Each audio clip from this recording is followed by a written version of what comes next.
am Kasasagi Usagi, and I am here with more Final Fantasy XIV. We have completed Hildebrand, as you can see. We have finished the Crystal Tower, and Graha is sleeping. Hildebrand got sent to, not space, he just got sent somewhere else. By a flying sword. It's very confusing. I could not begin to explain it even if I wanted to. So all that's left to do now is finish up A Realm Reborn. So if I remember correctly, I do believe that we accidentally started a quest a little bit early because it couldn't quite remember where things ended. So Ida is very sad because Moonbrita is dead. She got killed. But we also killed an Ascian, so it all kind of like a life for a life, kind of. So we have to go get something for Ida to cheer her up, or she wants flowers to put at Moonbrita's grave, which are over this away. Infinity expresses concern over Ida's emotional state following the loss of Moonbrita. Seek out the melancholy pugilist at the Rising Stones to see if there's anything you can do. We did that. So now we gotta go. Or no, we haven't. Oh, we haven't actually talked to her yet. Whoopsie doopsies. I got a little ahead of myself. Excuse me.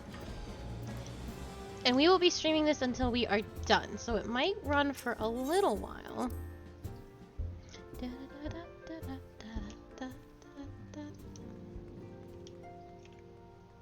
There we go.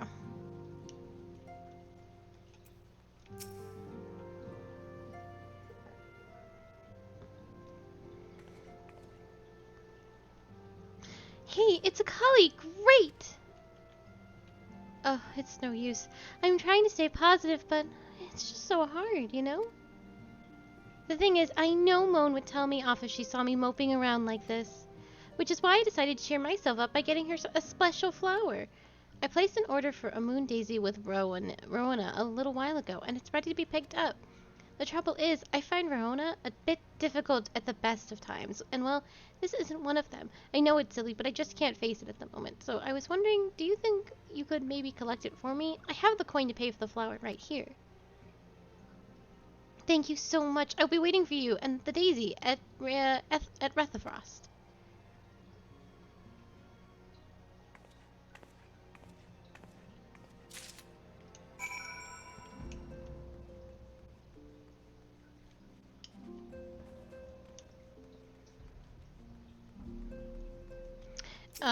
Ryona comes up quite a bit, but we actually haven't done anything that involves her. Because she is tied to the relic weapon stuff. And I should have at least probably started it just to introduce those two characters. But there is a man who is forever in servitude to this very beautiful woman. There she is. But she's the one that takes... So you collect tomestones. It'll be a running gag eventually. You collect tomestones in your currency. And you trade those in for, like, gear and stuff. So these things, the Elegant Tomestones. You trade them in for your gear and stuff. What I'm currently wearing, this beautiful jacket, that's for tomestones. And you are forever on the grind for tomestones. For the rest of your days, never ending.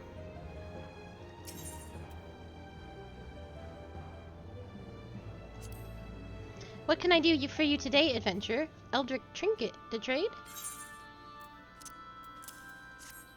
Eh? They've got you running errands now?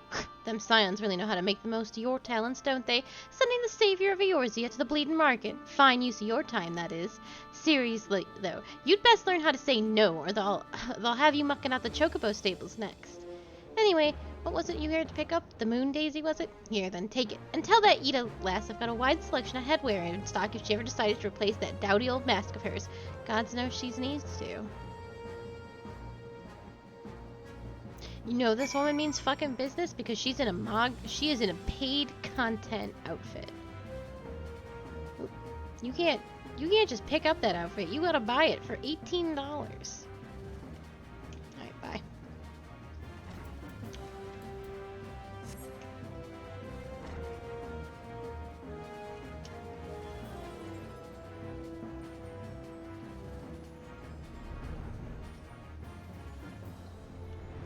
You know how powerful she is and she's in a paid outfit?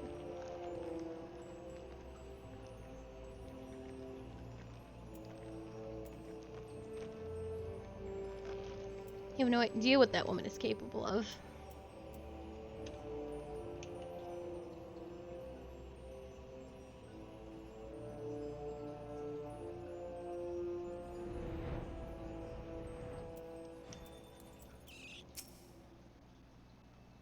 Riona can be so annoying. She will just not take no for an answer.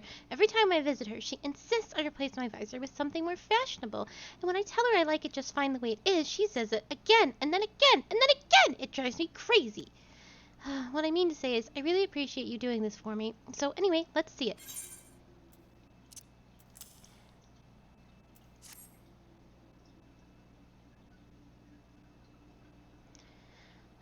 Moonbrita loved these things, you know. I hope that somewhere, somehow, she knows I'm still thinking of her.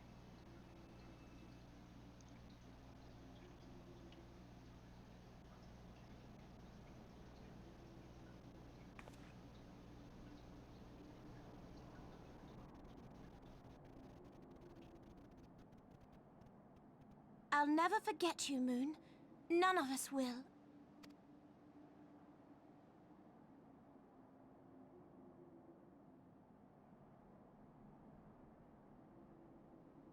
The song riseth to a crescendo.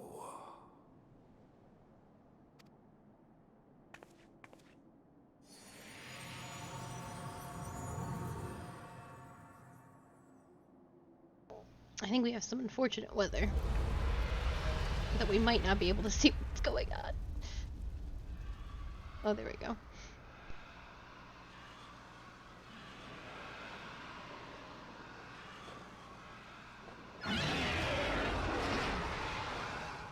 Is that what I think it is? Hello, can you hear me? We have received grave tidings from Ishgard. Pray return to the Rising Stones at once.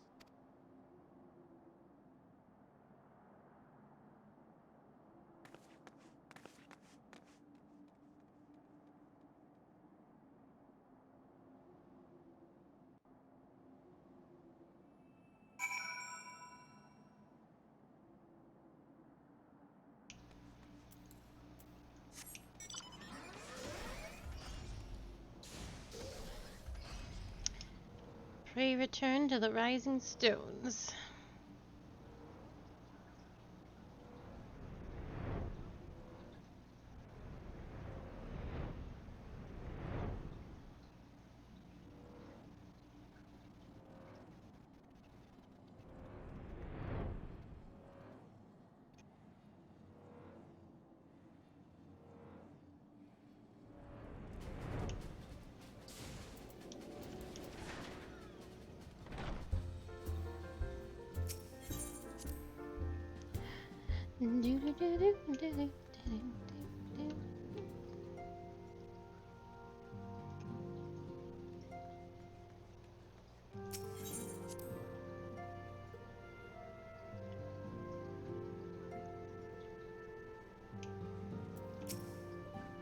My apologies for the interruption. I was deeply saddened to learn of Moonbrita's passing. Her loss will be sorely felt.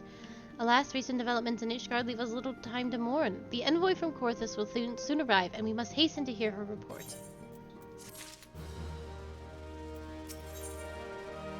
Alphino awaits the arrival of the Ishgardian envoy.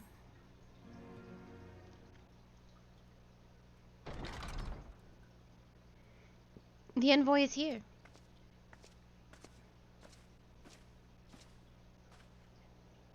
I thank you for receiving me at such short notice. Time is of the essence, so I would forego the usual pleasantries if I may. Certainly, you come with news of the Dravanians. Aye, the dragons have begun their attack in earnest. The first wave reached the Central Highlands a short while ago, and battle was joined soon thereafter. Sir Emmerich himself sallied forth with a contingent of temple knights and several companies of the noble house's finest. Though the beasts were ultimately forced into retreat, our victory, if it may be called as such, came at the cost of many of our own. Too many. We will not withstand a second wave should the Dravanians renew their assault. You paint a grim picture, my lady. It is reinforcements you seek, then? We do, though it picks our pride, it is plain we cannot protect Ishgard with our ranks thus thinned by the Horde. Sir Emmerich would meet with you to discuss the possibility of enlisting your aid. Very well, I shall depart for Corthus at once. I must warn you, however, that the involvement of the Crystal Braves is by no means assured. Our commitment to quelling the unrest in Ul'dah must take precedence. It is with such contingencies in mind that I must make another request. The Scions of the Seventh Dawn are known for sharing close ties with all three of the grand companies of Eorzea. Would you consent to plead our case to their leaders? Though I gladly appeal to the grand companies on your behalf, I dare not promise a favorable reply. You need say no more. Considering our past dealings with the Eorzean Alliance, I can well imagine how our plea will be received. But the fate of Ishgard hangs on the balance. We must explore every avenue still open to us, no matter how unpromising. I see. Very well, I shall send envoys to each of the allied nations and have them present your request directly to the heads of the grand companies. In the event that your plea does receive a favorable answer, know that any support is certain to be conditional. Demands will be made of Ishgard. That is only to be expected. Rest assured that I speak with Sir Emmerich's authority in this matter, and that our actions are fully sanctioned by the Holy See. Which brings me to my final request, a personal appeal to you, Warrior of Light. The Lord Commander much desires to speak with you, regardless of your fellow's involvement. You faced Midgar Stormer and survived. Anything you can share of your experience may yield us an advantage over our foe. Thank you. You wear the mantle of a hero well. 'Twould seem the road leads us both to Camp Dragonhead. Seek me out when you arrive, Akali.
The sons must answer for their father's misdeeds.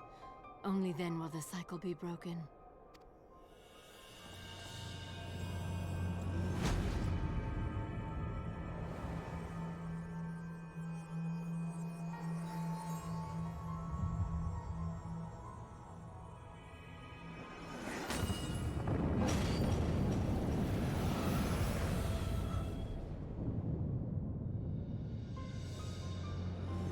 Brothers and sisters of the heavens, we raise our voices and join you in the chorus. The sinner's feeble magics are undone. Come, claim your retribution.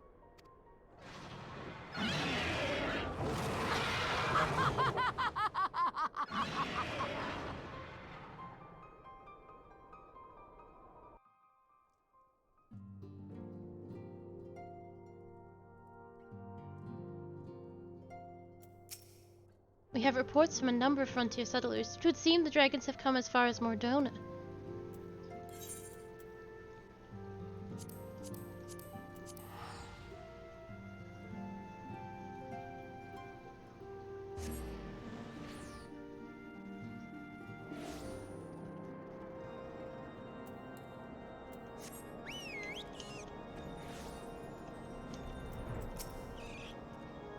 It seems I was swifter, Akali. You too, however, have arrived with time to spare, for our host is yet to make an appearance. The murmuring about camp tells some manner of trouble at the gates of judgment. In the Lord Commander's absence, I suggest we visit the place and find out what is afoot.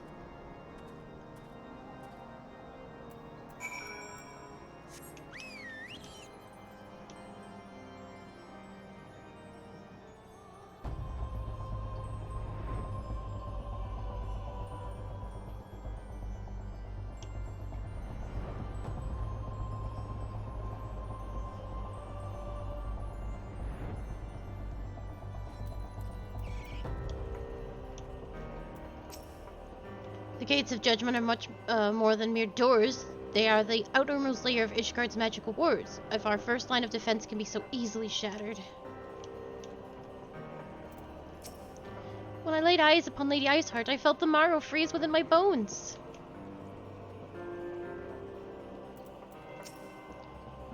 Heretic scum! How dare they meddle with our divine protections? I shall rid our nation of their blasphemy, even if it means cutting them down one by one.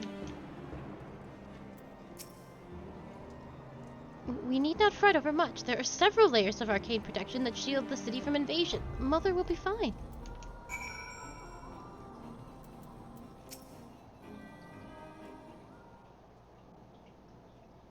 It would seem the heretic struck the first and most telling blow against Ishgard. Scions, we expected you at Camp Dragonhead. My apologies. We chanced to hear that there had been trouble at the gates and thought it prudent to investigate the cause. Then you have learned of the heretic's treachery. Lady Iceheart led a force of her fellows against our defenders and came close enough to dispel the first of our wards. Let us speak of this more back at the camp. Sir Emmerich awaits you.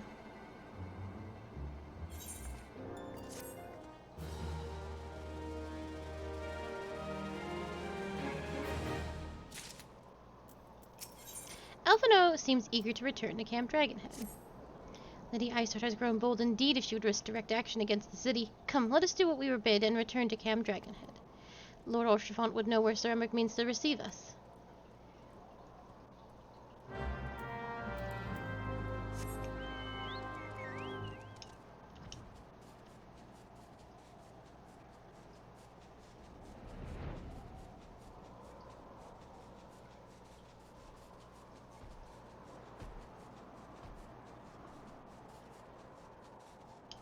No.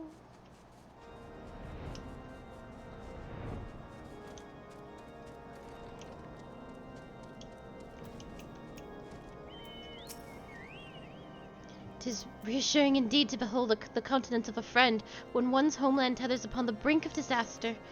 Though a single misstep could send us plunging into the abyss, your heroic presence stokes the flames of courage within my heart. Ah, but you did not come to Dragonhead to listen to my prattling. The Lord Commander has arrived and would treat with you in the Intersary.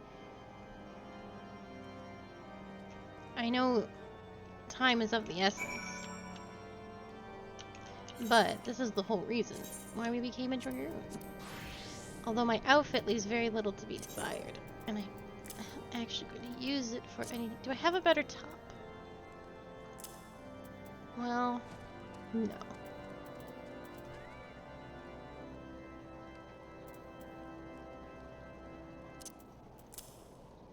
Well, no. I really don't have a better top than this? Well.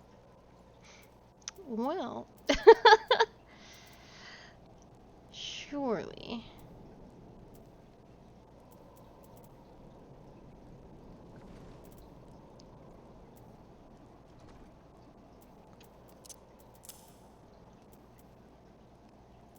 I just have to look like a spicy little dragoon.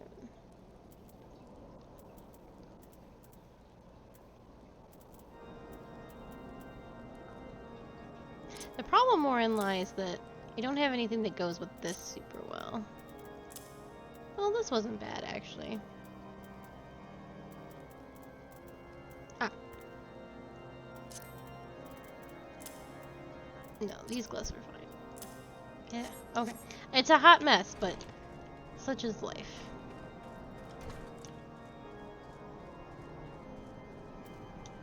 And I'd have to completely leave if I wanted to mess with my glamours. Greetings, madam. How shall I show you inside? Please do.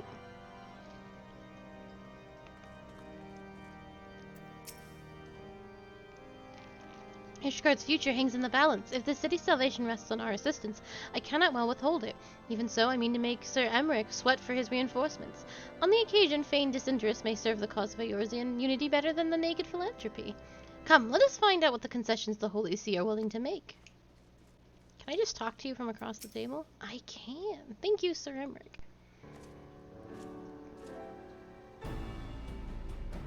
I thank you for coming with such haste, and apologize for my absence. Suffice it to say, Lady Iceheart and her heretics have much to answer for. Yes, we are but recently returned from the gates of judgment ourselves. Given the circumstance, we quite understand if you would prefer to postpone our appointed audience.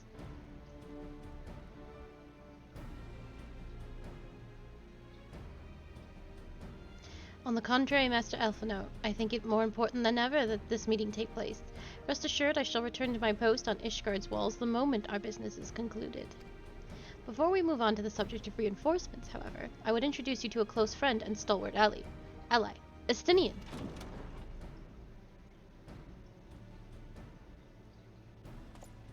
That's Archivon. Alright.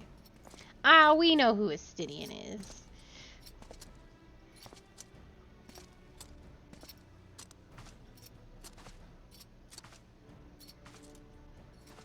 Still alive. May I present to you Ishgard's Azure Dragoon? An impressive title, though I confess I know precious little of the Order of Dragoons. They are formidable warriors all, yet even among such masters of the lance, Estinian is without equal. He, out of all the warriors of Ishgard, was chosen to wield the power of dragons, and may thus contend with any Dravanian. You flatter me overmuch, Lord Commander. If I was ever without equal, I am no longer. As my fellow Azure Dragoon here will attest, be at ease, Akali. I did not come to challenge you this day.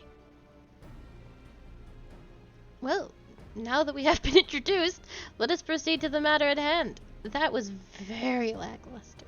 I would share with... Emmerich, I am also an Azure Dragoon. Where's my high praise?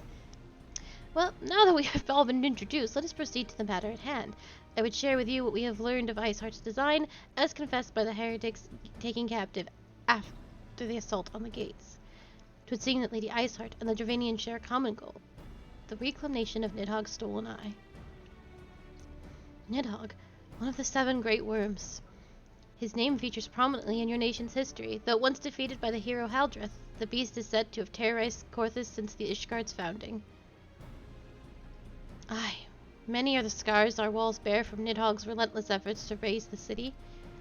The trophy Hadroth plucked from the bested worm's skull, known simply as the Eye, is a treasured relic of Ishgard, and one possessed of untold power. Should it ever be returned to Nidhogg, the dread creature would be restored to the height of its strength, and then no wall or ward we could erect could be stout enough to deny him. My vengeful son hath waged war against Ishgard for 1,000 years. No mortal mind could comprehend the depths of his rancor. The eye itself is secreted deep within the vault. It is kept under heavy guard, surrounded at all times by men and women who have proven their loyalty to the Holy See. But though stout walls and sharp blades may suffice to discourage the heretics, the dragons are another matter. They are individuals within the Dravian horde whom an entire company of knights would labor to repel, to say nothing of Nidhogg himself. Nor does age rob them of their strength. Through the endless march of years the dragons endure, patient, calculated, and inexorable. You must understand these creatures do not share a perception of time. And that is especially true of the great worms, they who spend centuries in slumber, only to wake and resume their campaign as if mere hours had passed. It has been 20 years since Nidhogg last darkened our skies, 20 years for him to gather his strength and for us to bolster our defenses. And now, just as he seems primed to return, the heretics strike at the gates. You believe Lady Iceheart is in league with the creature, then? Of that we cannot be certain. Though we know the heretics covet the eye, we are unable to determine their plans for it. Such questions aside, we must needs address the ragged hole of their mistress has seen fit to rend in Ishgard's protection. 'Tis a weakness the Dravanians are not like to leave untested. So it would seem. You've described your plight in admirable detail, Lord Commander, yet I cannot help but wonder at your candor. Why share such sensitive information with us? If I shall speak plain, Ishgard has need of allies, and I would have you bolster our front lines in readiness for the coming battle against the dragons. That much I expected. Unlike our arrangement concerning the Keeper of the Lake, however, only you stand to benefit from our assistance in this matter. I fail to see why we should intervene in a conflict which concerns only Ishgard and Dravania. When the Enorzian Alliance requested Ishgard's assistance during Operation Archon, you refused us. Does it not seem grossly unjust to demand now that we risk our lives in your private war? I make no attempt to defend my country's conduct. I only ask that you consider what would follow were Ishgard to fall.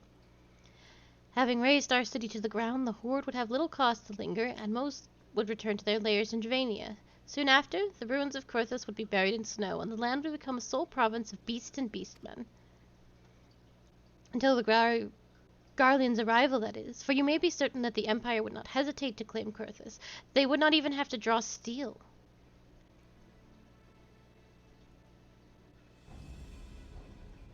An Imperial Providence sharing border with Mardona? 7 hells. Well, very well. We will assist you in repelling the dragons. The roar of a great worm may have shaken the firmament, but we of Eorzea do not abandon our Ishgard brothers to face the coming horde alone. Nor did I think you would. Now upon the matter of the roar. Allow me, Sir Emmerich. Though the power of the eye have become a vessel of Nidhogg's strength, his essence has stolen into my very blood. Fear not, I am in full control of my facilities, I assure you, and the eye itself is of no relevance to this tale. It is not essential that I bear it with me wheresoever I go. Its lingering influence does, however, allow me to hear Nidhogg's voice. Then the worm who roared. Was Nidhogg I? He means to hurl his horde against Dadfin's collar and shatter the remaining wards that protect the city. There can be no doubt the worm has summoned his minions to war.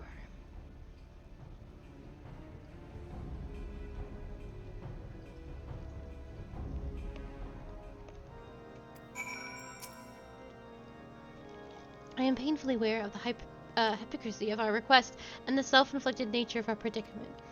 But should it serve to deliver my people from their unkind fate, gladly shall I bow my head and beg for aid. I expect, nay, welcome, the coming storm of scorn and disdain. Nidhogg, he is the source of our suffering. If we do not fell the worm, these endless clashes count for naught. Though the circumstances are far from ideal, this desperate endeavor will at least provide us an opportunity to bring the sister states of Eorzea together in common cause. Sir Emmerich was more ruthless in his negotiations than I anticipated. I suppose one must give no quarter when one's home is at stake. But did you see the look on his face when he formally requested our assistance? Though the Lord Commander has long campaigned for Ishgard to open its gates to outsiders, I suspect his softening of the Holy See's attitude towards foreign cooperation comes as something of a bittersweet victory. The days ahead promise to be interesting indeed.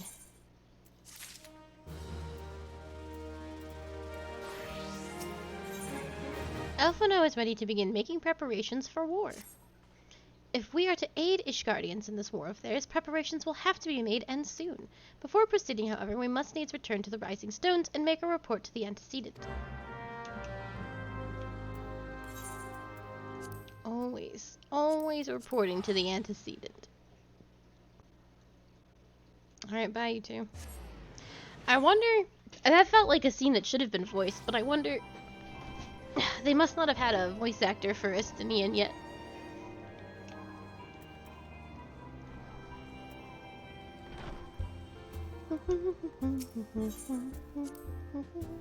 Or I didn't want to pay him for half a patch. Because they had Emmerich's and Oshfonts, and they remain the same through Heavensward. If you're looking for the science, they've already left for their alliance nations. I do hope Ishgard will be saved. Considering recent history, will there be any amongst the alliance willing to aid the Holy See? Ishgard has a few friends at the bargaining table.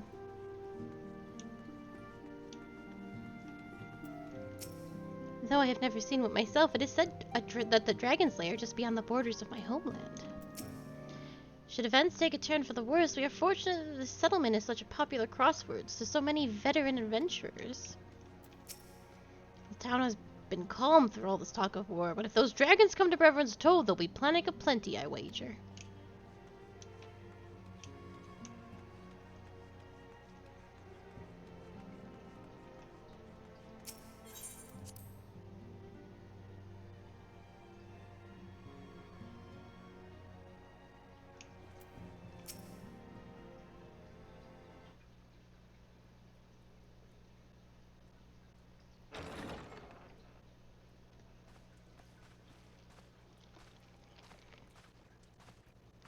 Alphino, it is good to see you. Tell me, what have you learned? Pray summon the others. Everyone must hear my report.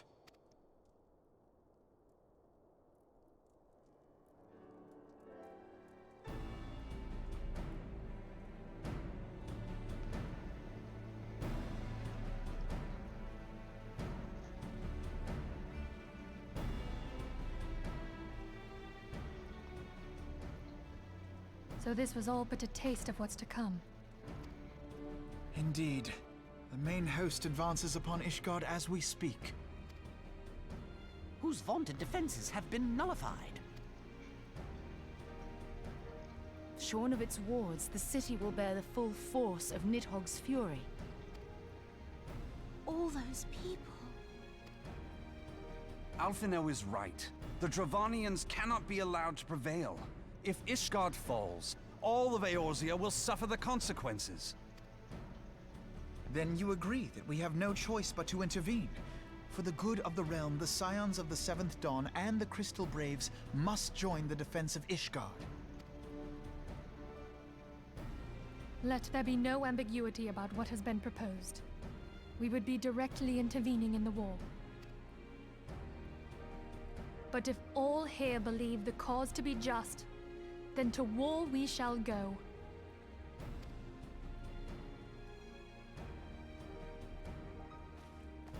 The path we now embark upon is perilous, but I pray you will walk with us to the end.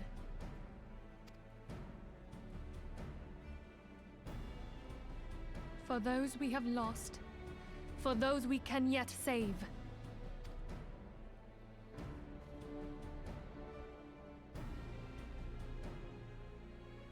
Then it is settled.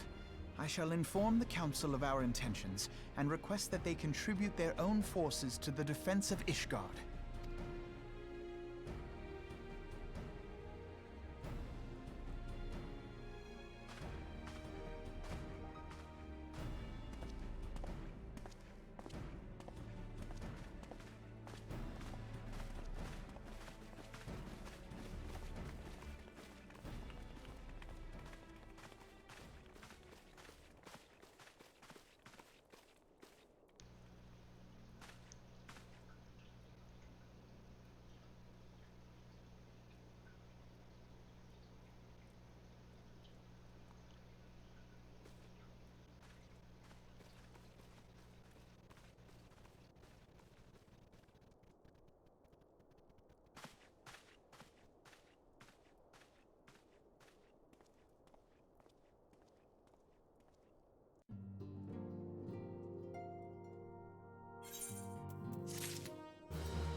Minfilia would have you assist with the preparations being made for the defense of Ishgard.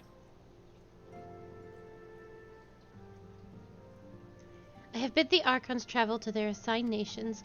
Should the members of the Alliance agree to pledge Grand Company soldiers to Ishgard's cause, our comrades will be at the hand to act as intermediaries for the duration of the conflict. The small matter of persuading the Alliance leaders to grant such support I leave to Alphino. For you, my friend, a different task awaits. I would have you reach out to your fellow adventurers and gather what allies you may for the coming siege.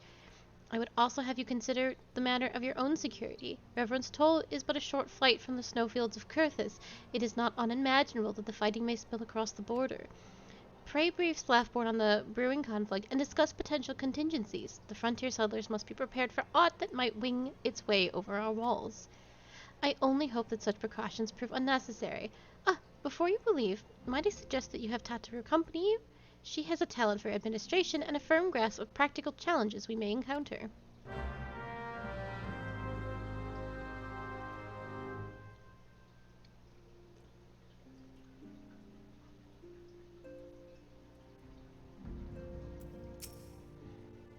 It is impossible to predict how many will rally to Ishgard's call for reinforcements.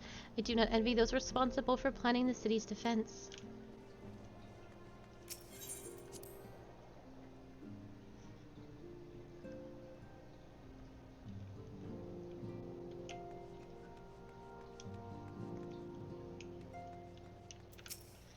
So Minfilia has committed to the Scions to Ishgard's cause, has she? Though she makes her pronouncements with unshakable confidence, I can only imagine how agonizing it was for her to arrive at this decision. So many lives at stake.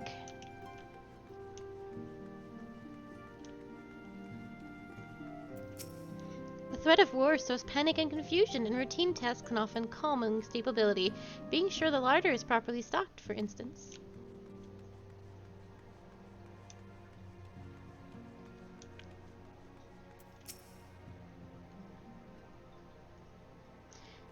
We are rather close to Kurthis, aren't we? We'd best see to our own defenses and take stock of our supplies. Oh, and we'll need to have beds and bandages laid out just in case. A good receptionist is ready for any eventuality. Let's go, Akali. I have 101 things to discuss with Laughborn.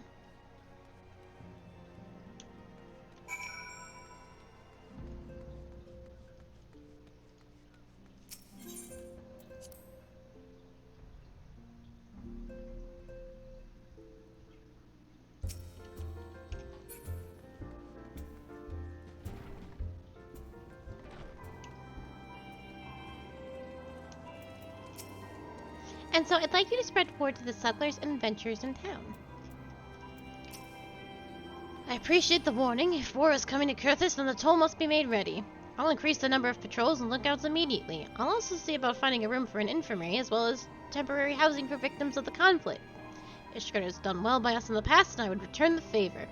But as for rounding up volunteers for the fighting itself, I'm afraid I must disappoint you. I will not send my fellow guild members to die on Ishgard's soil, and I'm certain headquarters will say the same.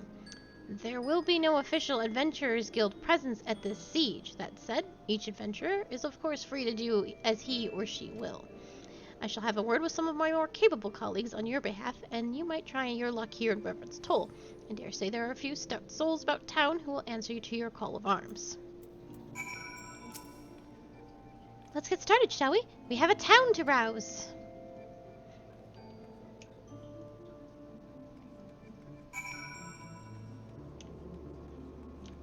Let's see how accomplished this venture is. Level 50 healing coat. Like level 35 staff.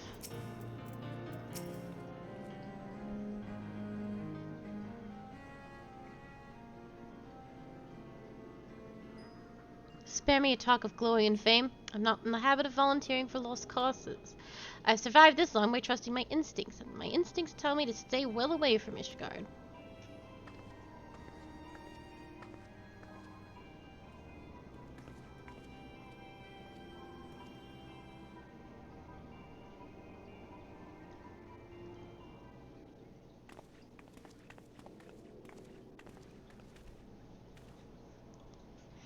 Ishgard sounds like she's in a right mess, but that ain't what I wanted to talk to ye about.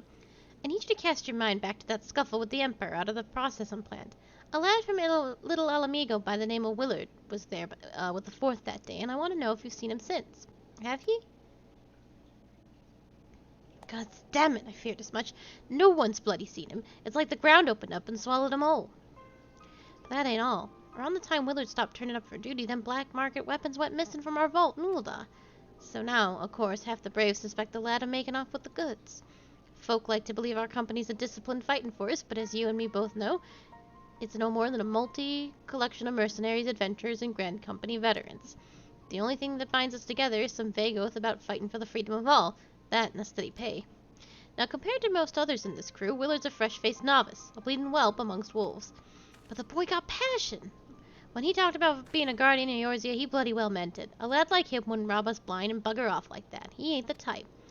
And then, and this is just between you and me, mind, there's the fact that the lad wanted to tell me something queer he'd noticed in the ledgers. Something about the Braves' numbers not adding up. Aye, there's a villain at the end of this trail I stumbled on, and I'll bet me good eye it wasn't young Willard.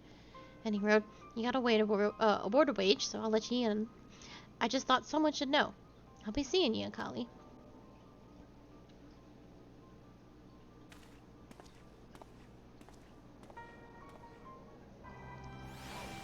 Ugh.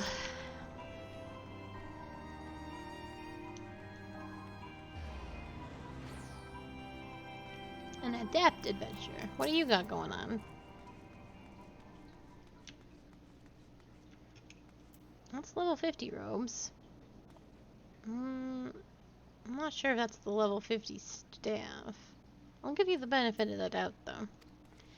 So Ishgard seeks sellswords to bolster its ranks, eh? Though I'm not sure I like the sound of the siege, these nobles will surely be generous with their rewards.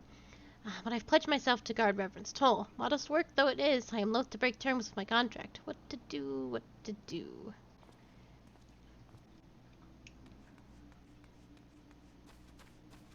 All the way up there.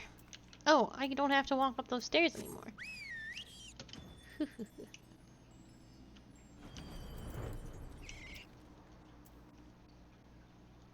Oh, I just wanted to look at this man's clothes. That's a level like 49 axe. That much I'm aware of. Sell me blade to the Ishgardians. Well, them dragons are a fearsome lot, but I'd slay me fair share if the coin was good. I worked for one of them knights before, you know. Watched me like a bloody hawk, he did. Still, I put up with worse as that for a heavy purse.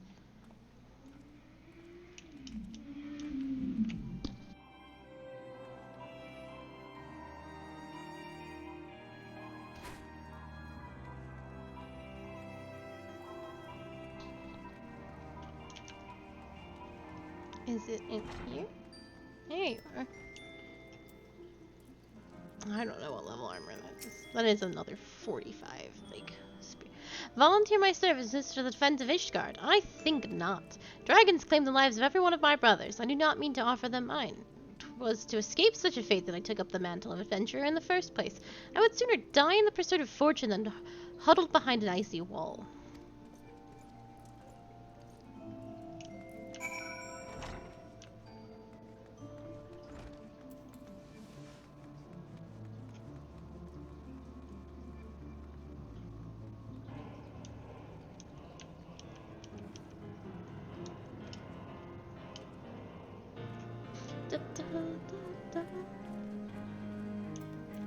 I didn't have much luck. There you are, Kali. Did you sway any hearts?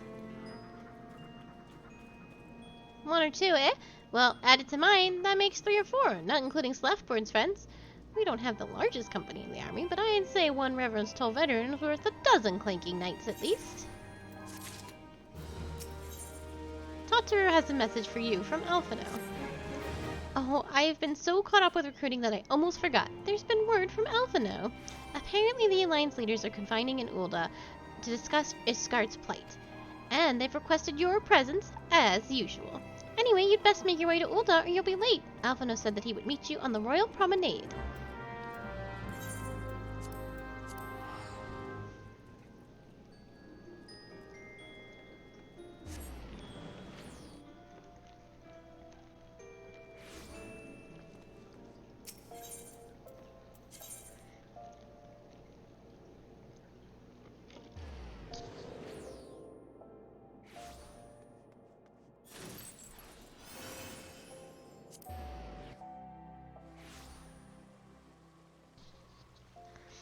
Okay.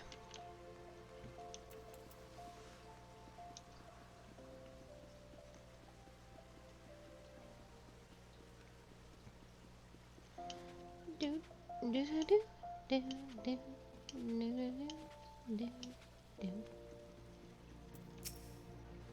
My apologies for calling you away from your tasks. I had hoped to proceed with these negotiations one leader at a time, but it seems my urgent requests for an audience have prompted a gathering of the council.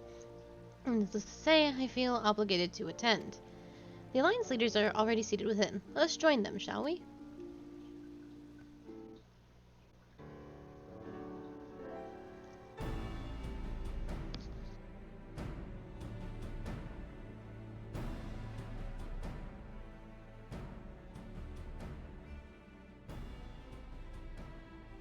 We are well aware of Ishgard's dilemma, and we agree with your assessment.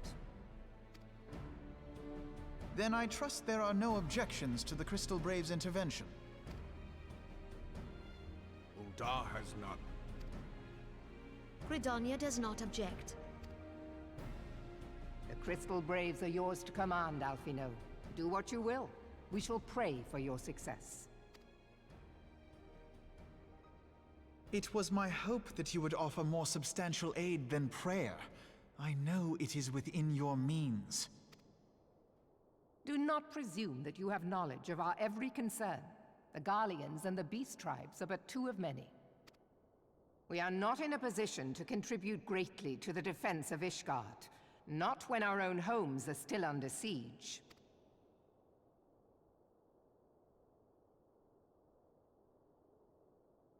We dare not leave our interests in Cartano undefended as well. Telegi Adalegi and his ilk would seize control of the territories in our absence.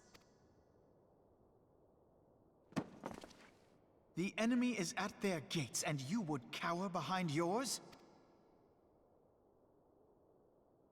No one is cowering, boy. We will offer what support we can. Aye, support. A handful of men and no more. Would that we could commit more than a token force to this cause. Yet there are others to whom you might turn. The free companies ever want for work. Ah, yes. The free companies. They're not like to turn you down.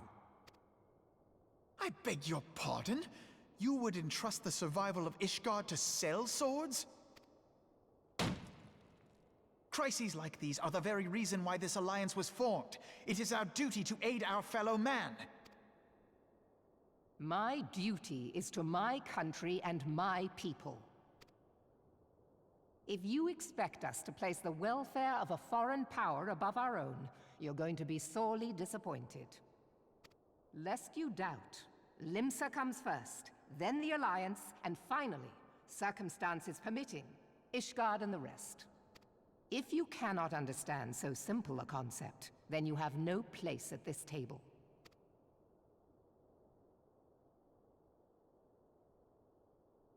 Forgive me, Admiral.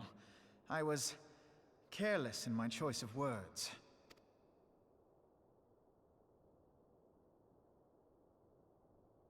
I suggest you assemble a party of elite adventurers, assuming you haven't already. Your fellows served us well during Operation Archon.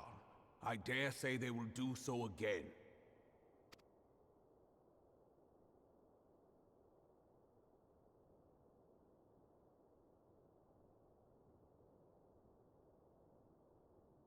If I may, Your Grace, I wish to propose a redistribution of forces. If we entrust the security of Uldar to the Brass Blades for a time, we can dispatch a larger force to Ishgard.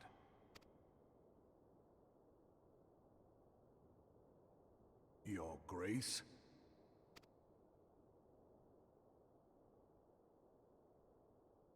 Yes. Yes, of course. Do what you will.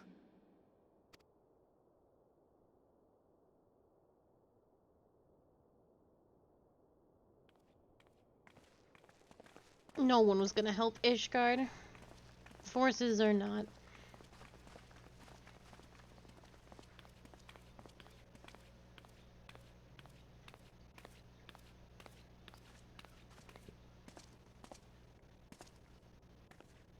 Is Her Grace not feeling well? To the best of my knowledge, Her Grace is in perfect health. I see. Carry on.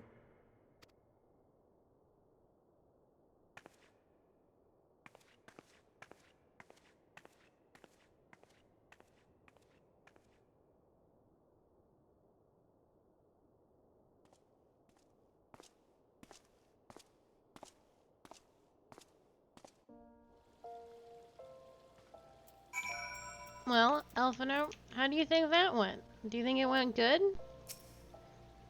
I don't think it went good.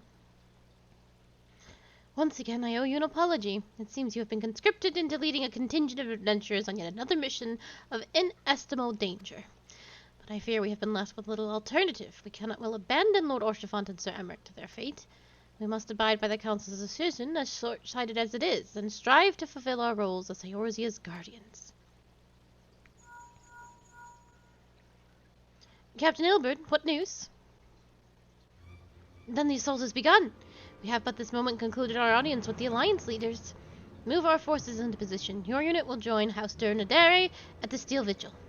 Man the cannons alongside the knights and thin the Dravian horde ere they descend upon Ishgard. I will join you as soon as I am able. Akali, I would have you and your adventurer allies bolster the defenses of the Steps of Faith. Report first to Sir Marceline at the Gates of Judgment, and he will direct you to where you are needed most. May the gods grant us victory.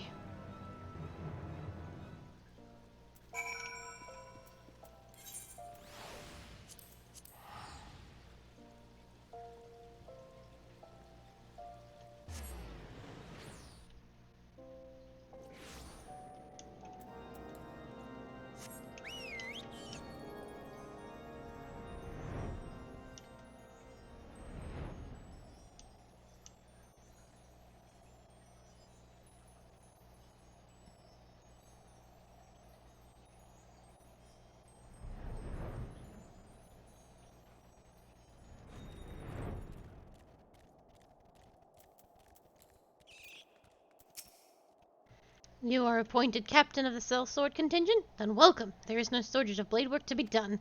As we speak, Dravinian skirmishing parties are harrying positions across the Central Highlands. I've assigned the Crystal Braves and your fellow adventurers to contain these scattered attacks, and for the present, I would have you join them. This is, of course, merely a precursor to the assault on Ishgard proper.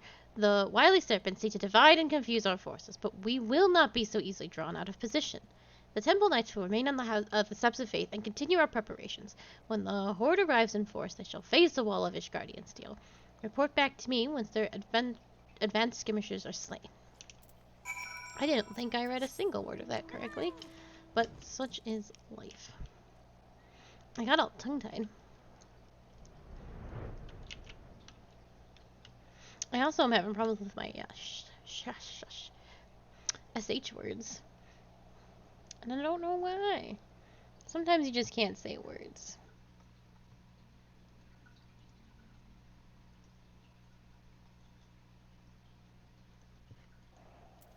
Oh, I missed it because I was checking Discord. Dragons? Do I know any of you people? I don't. Don't worry, I got this.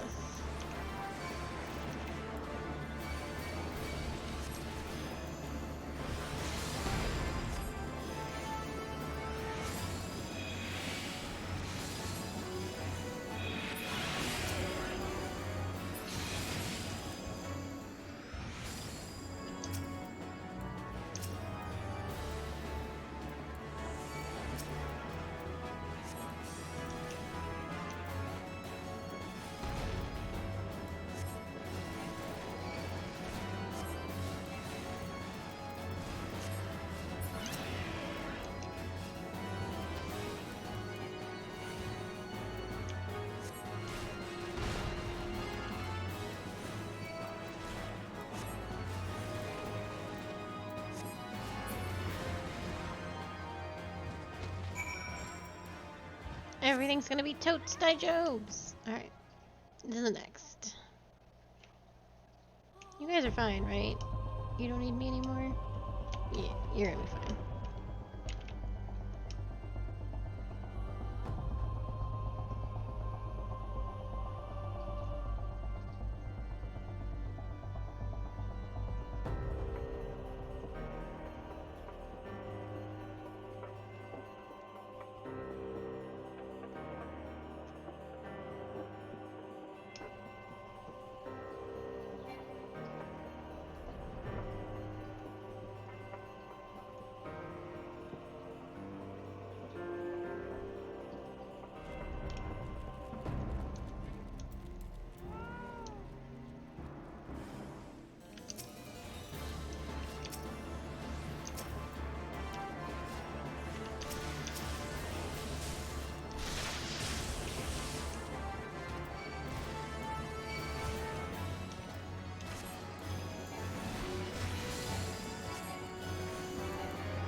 Big boy.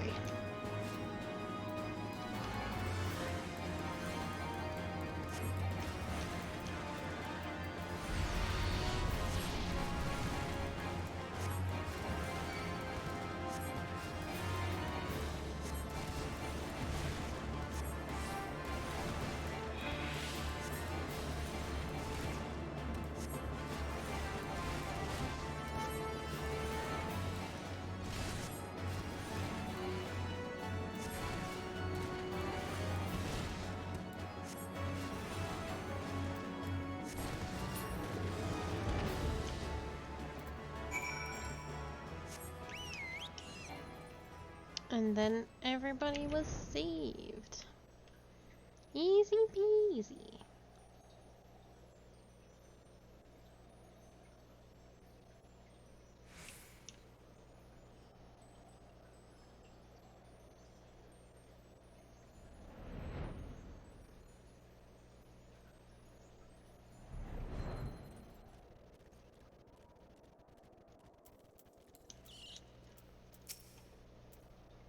What news, adventurer? The reinforcements? Decimated, you say?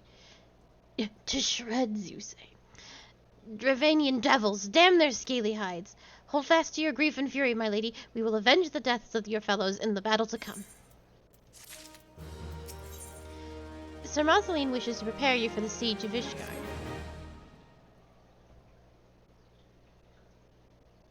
Ere you commit yourself to the siege, you should know that what it is that you are tasked with defending. Beyond the gates of judgment lie the steps of faith, a great bridge of stone that leads directly to the city of Ishgard.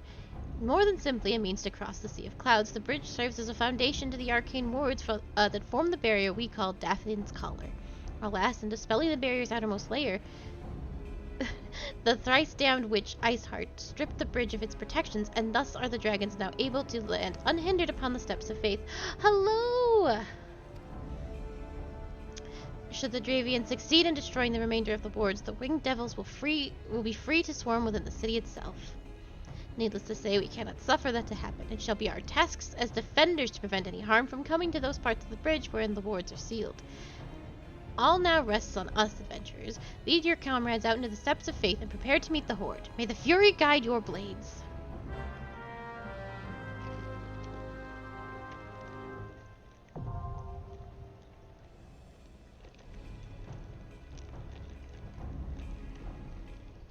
Oh, the steps of faith.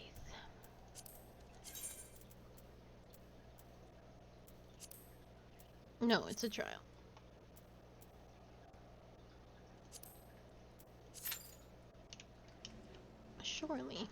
Surely it will go very well.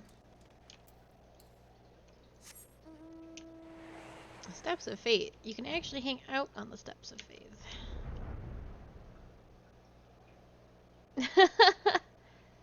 Let's hang out on the Steps of Faith.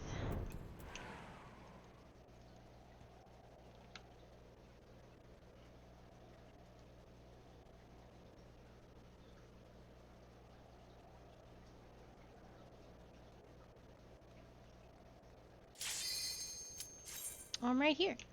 I'll just keep going.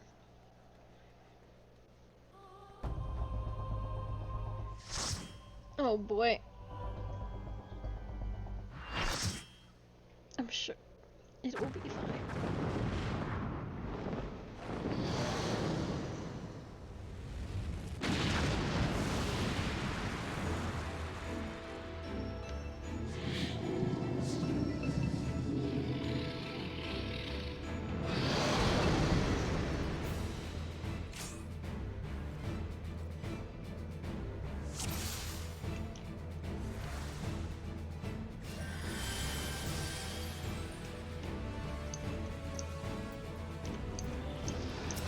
This fight is different from all the others because the dragon moves forward and is going to try and make it all the way to the city. And we simply must stop that.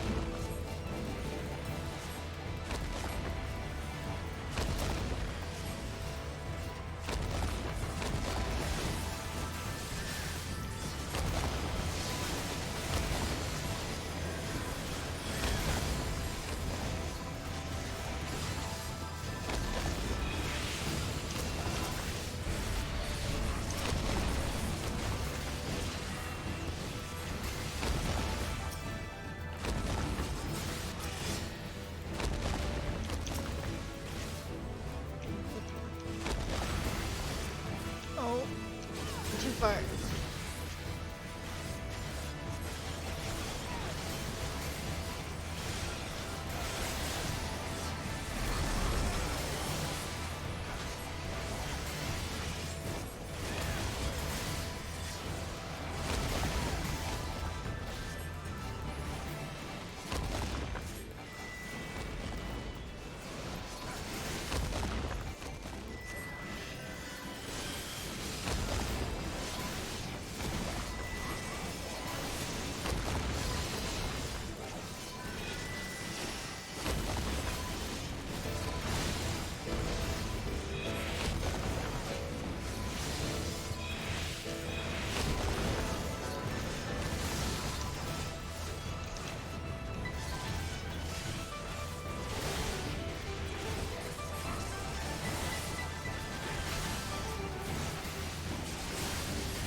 know about the damage. It might be fine.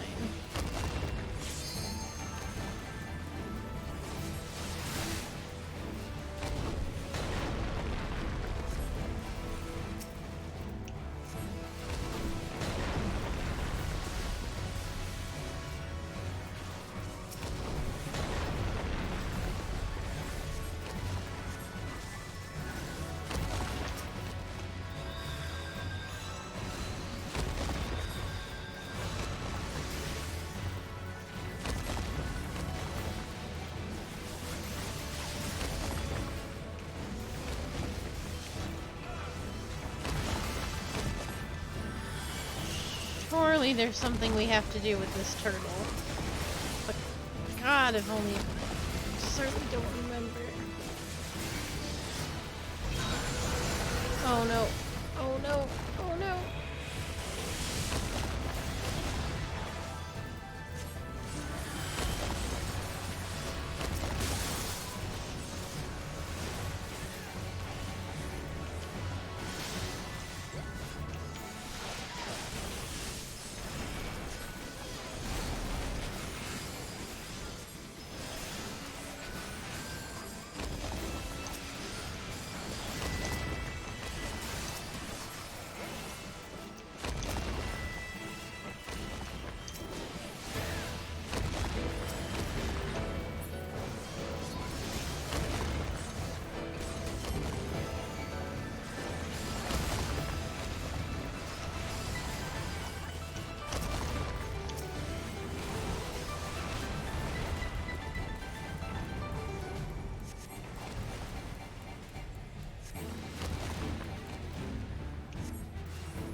Someone gone up the tower?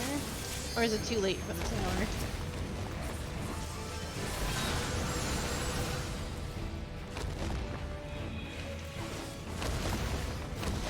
Probably too late for the tower.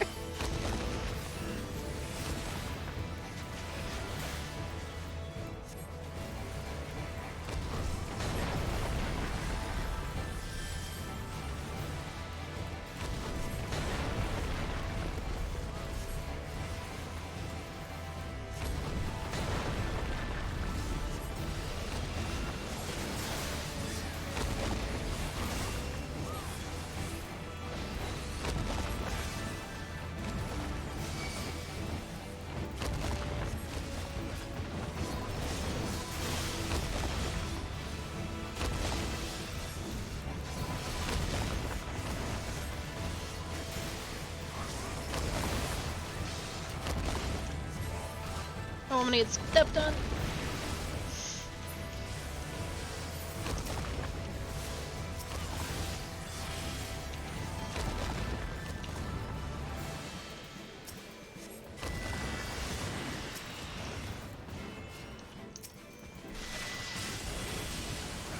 Yeah, we definitely didn't do the tower.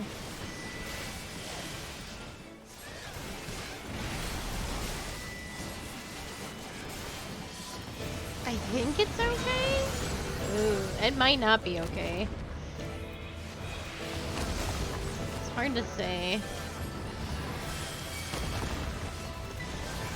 There's also a lot of not doing, like, fighting the horde super far back, which is, so Visip doesn't get the AoE attacks, which is a choice we've all decided to make.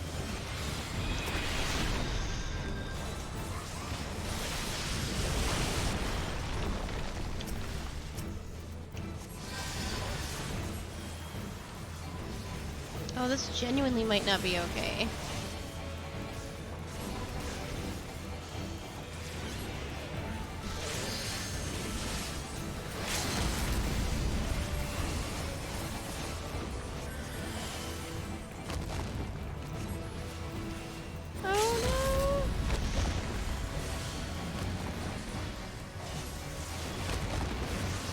Oh, it's gonna be super close.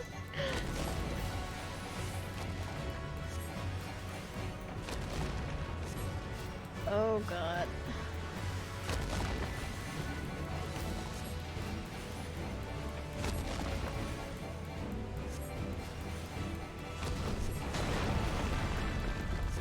Oh, that was the last word down. I have lost. I have been in parties where we've lost, so I was a little worried.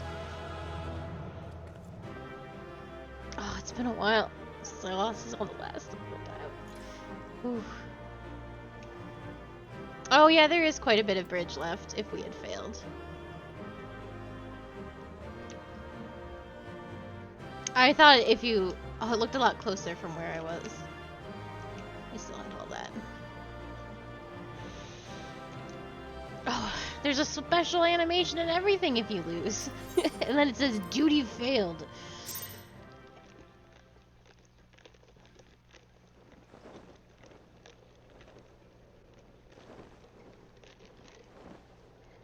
It's a good time for everyone. Oh, they're just gonna leave. The dragons! They are withdrawing! Victory is ours!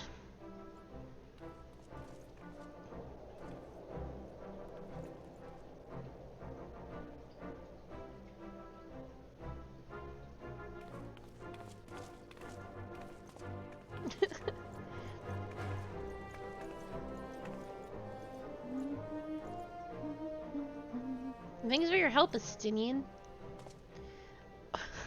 One of Nidhogg's greatest champions slain. The Horde will not soon recover from this blow. Oh, but what of you, Nidhogg? Why did you not join your minions and make this battle a slaughter? Have you grown so fond of the stench of your lair? Mayhap you prefer to have your allies fight battles for you. You have a girl to do your bidding now, do you not? No matter. I shall slay Arsheart and all the rest. But I yearn to spill the blood of the great worm Nidhogg, and only your death will state my lance. There he goes. Pachoo!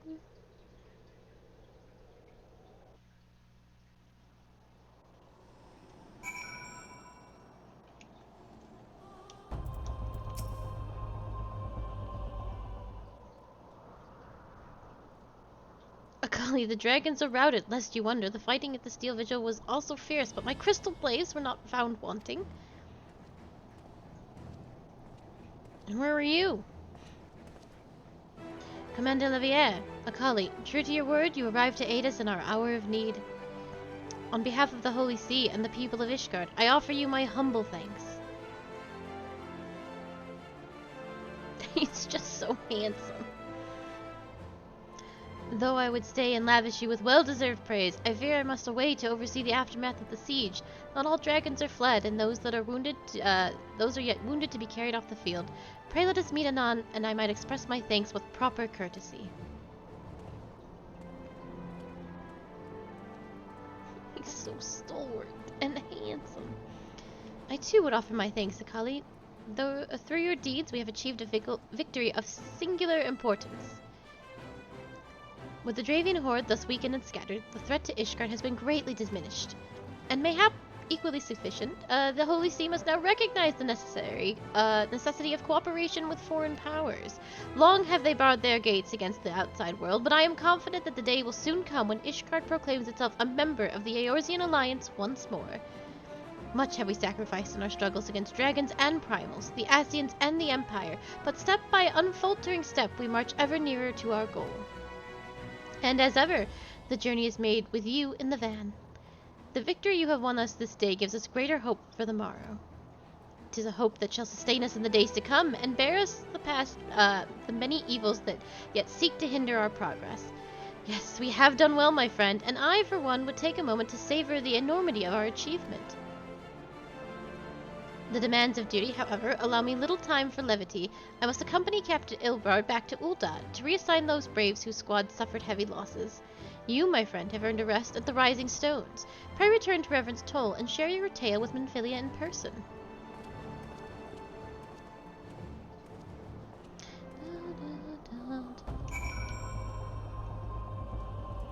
I will just teleport because it's faster.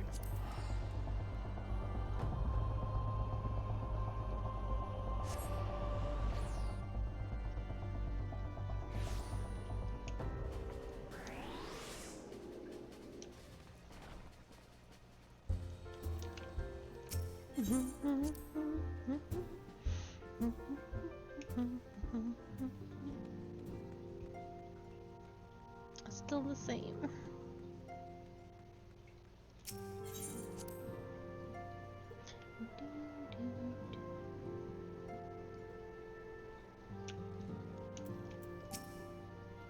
Akali, welcome back.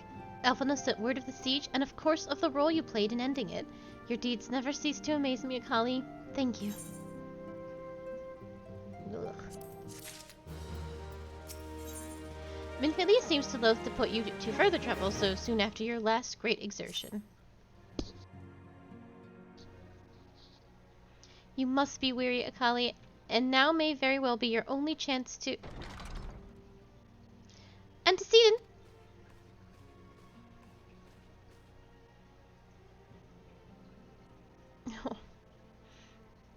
A messenger from Ulda arrived with a missive for you.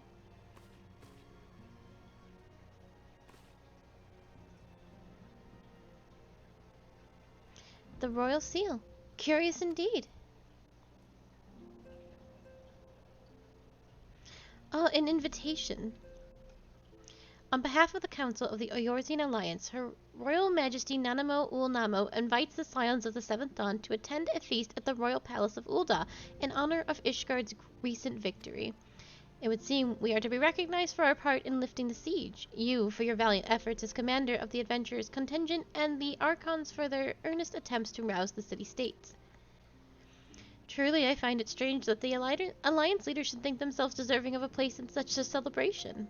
All three refused to deploy their standing armies, preferring to send hastily assembled companies of sellswords, many of whom perished ere the siege began. Are they truly so brazen as to seek their share in the glory of your triumph? But perhaps they simply seek a pretext to meet with the Ishgardians while the mood is yet jubilant. Such an occasion would present a fine opportunity to press for Ishgard's return to the Eorzean Alliance. We have had scarce time to mourn Moonbreda, and I, for one, am in no mood to carouse, but I suppose we must put away our grief for the good of the realm.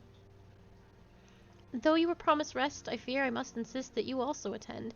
It would be a strange celebration indeed if the victorious hero were not present. Pray content yourself with the thought that such occasions may bring about momentous change, and this without recourse to bloodshed.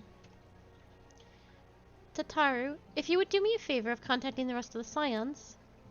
Of course, Antecedent. And please let me know if there's anything else I can do.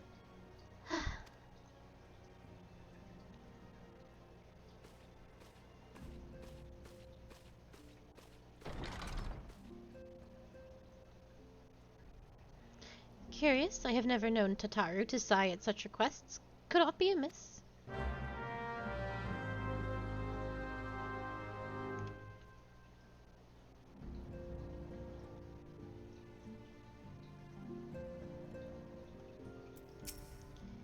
Tataru is troubled, I am certain of it. Would you mind speaking with her? I fear any concern I show will be met with stoic denials.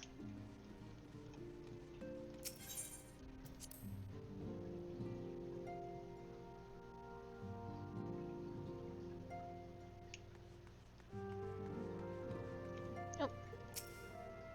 She's gone.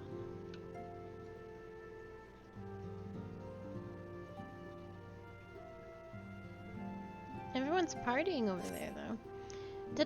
Tataru is conspicuous by her absence. Hold on, I'll talk to you in a second. In Doma, fidelity is a highly prized virtue. Perhaps it's not fidelity. A fealty is a highly prized virtue. Perhaps it is a difference in culture, but... Jesus, I have had a long day. Perhaps it is a difference in culture, but this situation lies outside my comprehension. A primal shackles is faithful with the bounds of eternal devotion, but I fear the power Thancred wields over his admirers is rather more fickle. Especially when each realizes she is not the sole object of his affection. Oh, I see. There are like 6 women over there. Oh god, make it stop. My sides are about to burst. Do we not have more pressing matters to attend to? Oh, Jesus. Got a horny cat girl.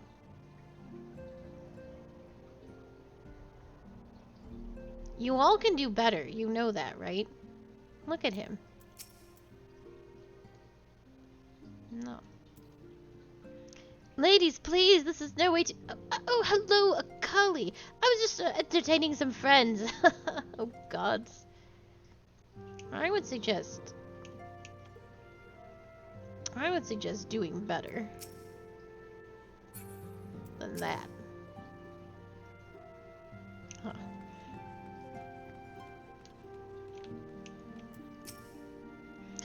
Tataru? I believe she just stepped outside. Now that I think on it, she did seem rather preoccupied. Okay, well, we'll leave Thangren to his problems. Maybe it was Fidelity. No, that can't be right. I don't know.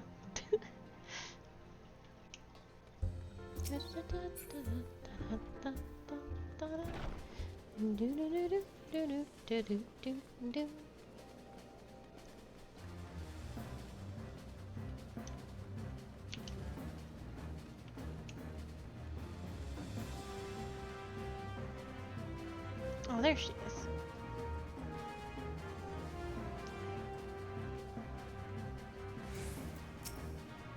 Oh, Akali, it's you. I didn't mean to worry everyone. It's nothing, really.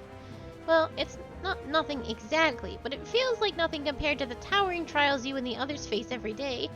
And that's why I should probably talk to Minfilia before things get any worse. You always know what to say, Akali. I'm glad we had this little chat. Okay.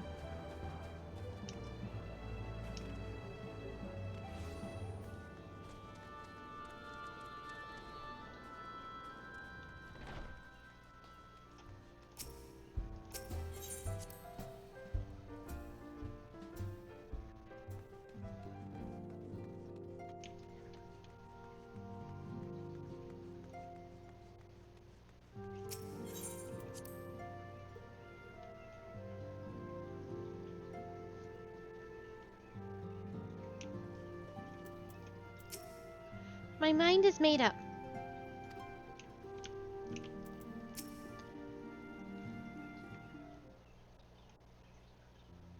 Yes, Tataru? You have my undivided attention. I've been hesitant to broach the subject, what with all the recent excitement, but Akali made me realize there's no time like the present. And time is what I'm here to ask you for. I'm not sure I understand. If you wish to be excused from your duties for a time, then you have certainly earned the rest. But I suspect that lying abed is far from your intent. You know me too well, Antecedent. There is in fact something I have been wanting to try my hand at. Along with the adventurers and the Crystal Braves, the Scions are constantly being thrown into dangerous battles and deadly predicaments. But Horay Boulder and Coltonet have been promoted from guard duty to fill our needs for competent warriors. And so it seems only right that I too should acquire the power to defend myself, and others more importantly. When I return, I shall be both your receptionist and your bodyguard.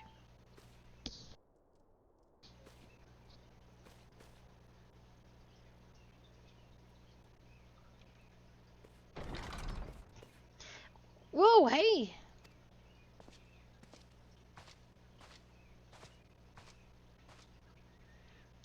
That's the first time I've almost been knocked to the ground by a Lalafell. I've never seen Miss Tataru so determined. Has aught befell with which I might help, Antecedent? Not at present, thank you. Is there something you would ask of me? Oh yes, pray excuse my distraction. An adventurer who was to join us for an escort duty was injured while out on patrol, and I fear we cannot properly defend the scholars entrusted to our protection without the aid of at least one more guard. Therefore, I humbly request that another adventurer, of the capable kind, of course, be assigned to our party.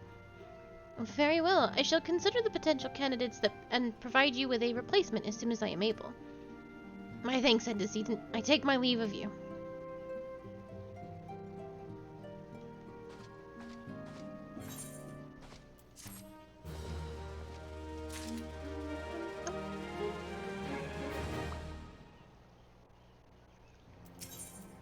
Two?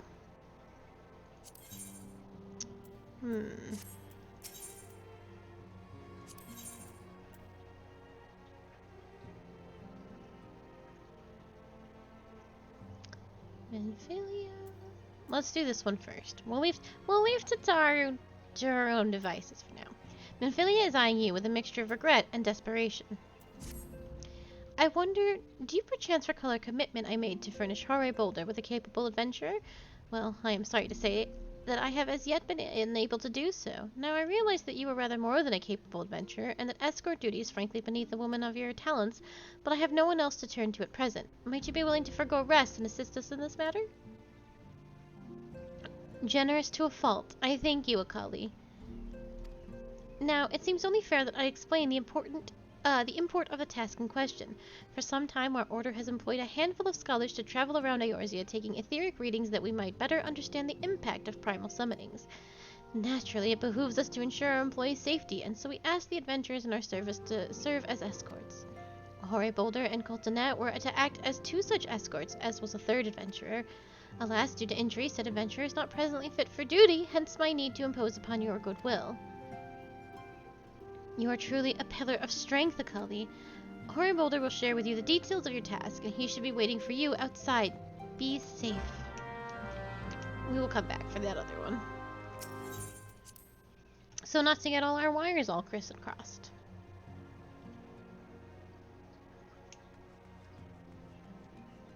I do love you, Green Man. I had no idea that you would be assisting us personally, Akali. My sincerest apologies for dragging you into our affairs.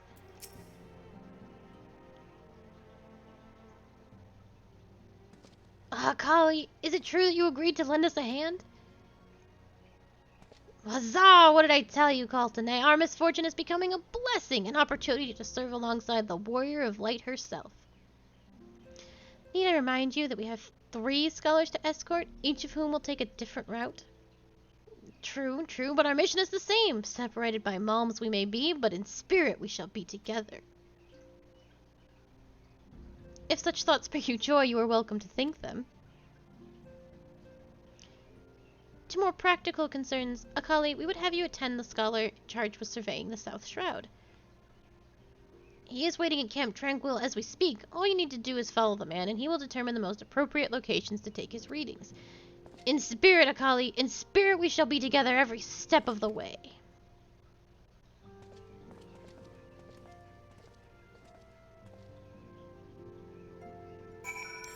Camp Tranquil. I haven't technically been there in a while. That's where my white mage trainer is.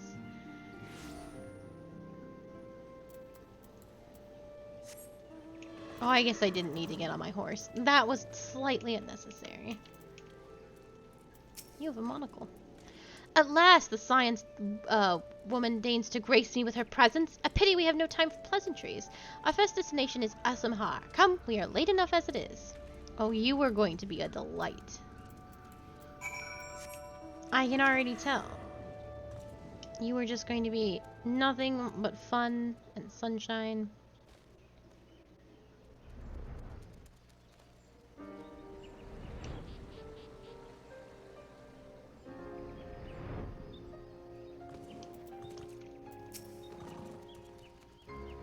Yes, this location should suffice. Once I finish calibrating my instruments, I will require but a moment to take the necessary measurements.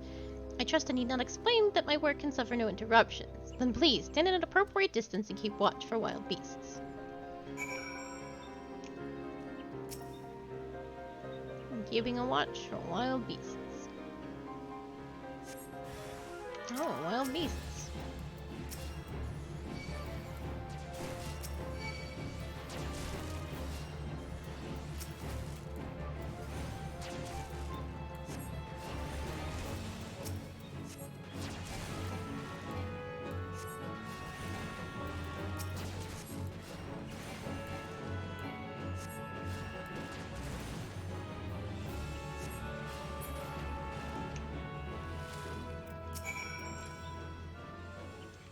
We have both completed our respective tasks. A satisfactory outcome.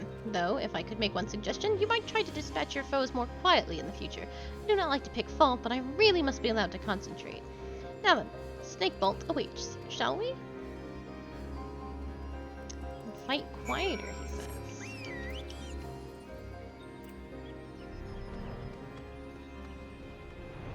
Quieter, he says. I hope, this man meets some mild misfortune. Oh. Ampedor Keep, you're in my way.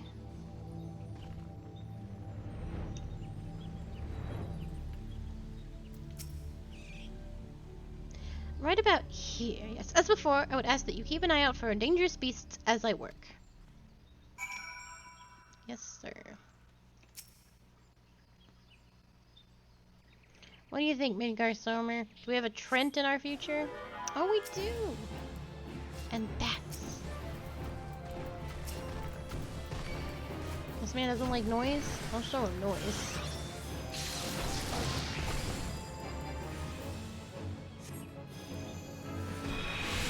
I like the sound and sight of holy. Did you enjoy that? You like going holy right in front of you? Bam. Fascinating. These readings are not at all what I expected. Though perhaps that should come as no surprise. I'm not given to superstition, but there is a queer, almost blasphemous air hereabouts. Let us quit this place and return to Roots Lake. We have one more site to survey.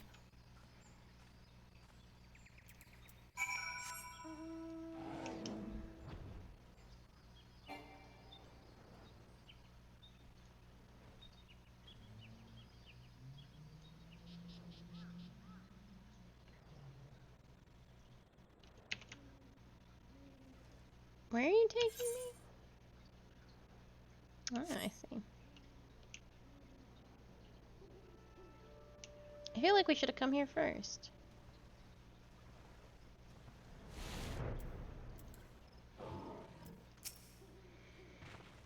As before, my guardian, pray leave me to my task and ensure our safety.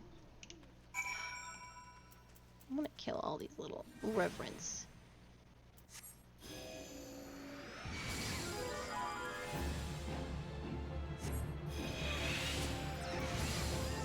Oh, they didn't die. I thought that'd be like a 1-hit or at least a 2-hit, but it was a 3-hit.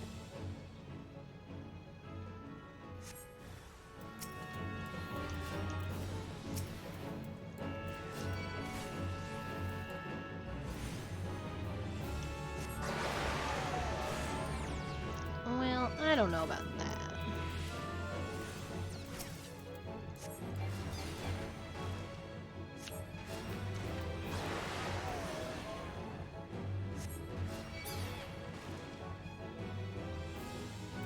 Oh, I see.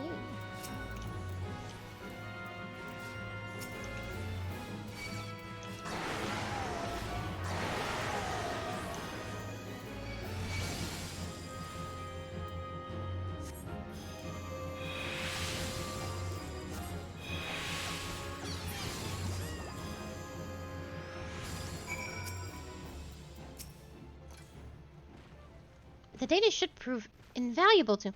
Ye gods, what is that stench? Did you slaughter a creep of adamantoises while my back was turned? Quickly now to Camp Tranquil. I will not have my clothing reeking of blood and offal.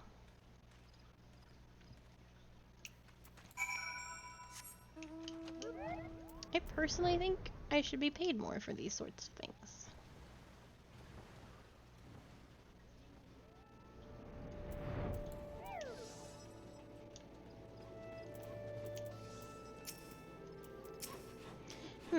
You chose to paddle in the Ichor a while longer, I take it. No matter, I took advantage of my unexpected privacy and performed a curious analysis of my data. It would appear that there has been a measurable decrease in Eorzea's ambient aether concentration since the calamity. However, the data is far from conclusive. We must take additional measurements to confirm my assessment. Who better to serve the science of the Seventh Dawn than a humble scholar and his faithful assistant?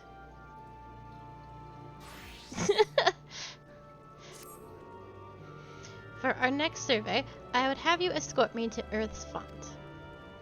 The ambient aether concentrations there are so high that crystalline structures form spontaneously.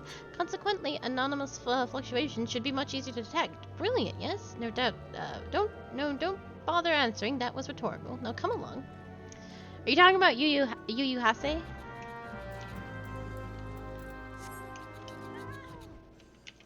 Someone's blacksmithing over there? I heard the file going choo choo choo choo.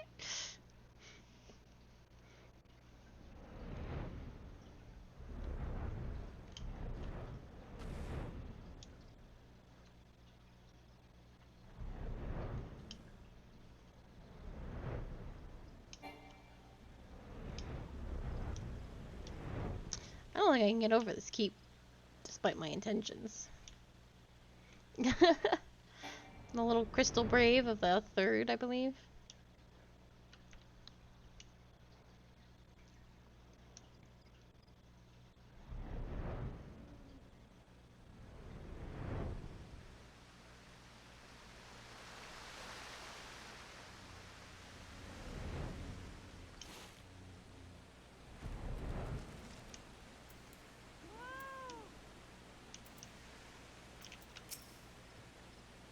You should be more familiar with the procedure by now.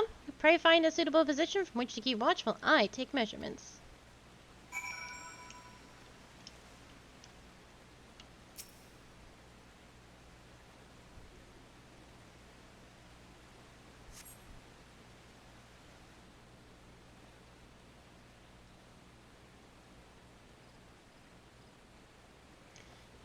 Yes, quite high, yet still markedly lower than the historical measurements taken near the end of the 6th astral era. Could the presence of a primal account for the difference? Or is there something else? Something else?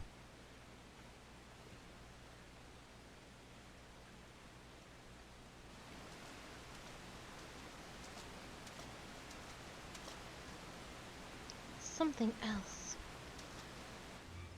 Scion, come here! I need you!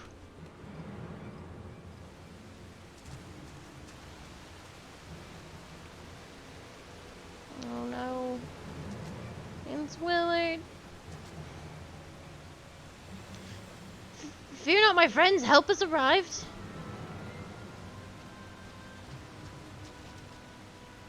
There you are, Akali. Hari and I were worried when you and your charge failed to return at the appointed hour.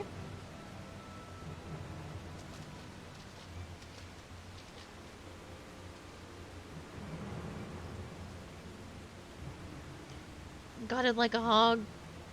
But not by one, no. These wounds were made with a blade. Doesn't look like you put up much of a fight either. Nary a mark on his sword or his shield.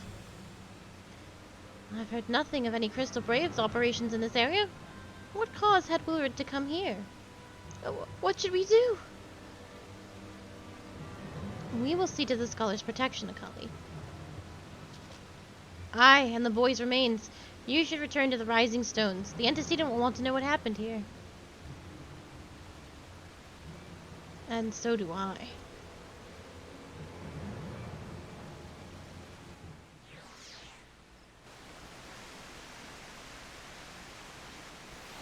Oh. Poor Willard. He didn't deserve this.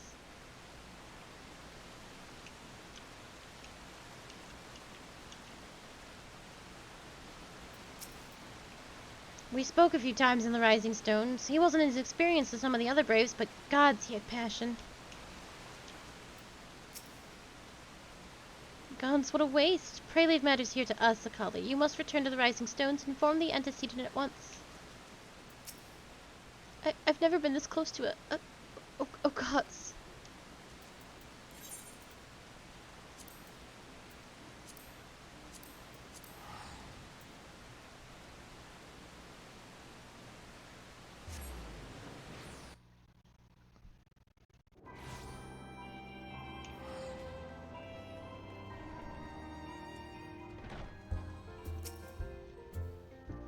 Oh, she's gone.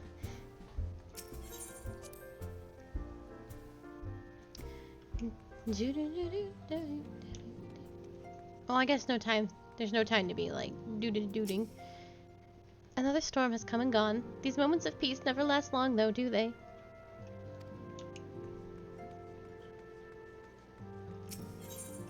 Kicks down the door. Minfilia, holy fuck! You'll never guess what I found. Akali, you have returned, and you seem troubled. Did the role of escort chafe you so?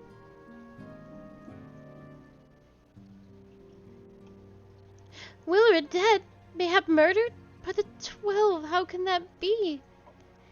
I will send word to Elfino at once. He will want to conduct a full investigation and send word to Willard's family. Gons, he was just a boy. Who would do this, and why? I will take that, thank you. Minfilia is at a loss for words. The power to defend oneself, Tataru has ever been full of surprises. Now that I think on it, I do recall Urianger mentioning that she had developed an interest in Arcamia. Perhaps she hopes to gain admittance to the Arcanist Guild in Limsa Lomensa? Yes, that will be the way of it. Would you be so kind as to journey to the guild and see that all is well? It is doubtless unwarranted, but surely I'm not alone in my concern for her safety. We are, perhaps... I don't know which one I should have done first. Hello, Zath, hello!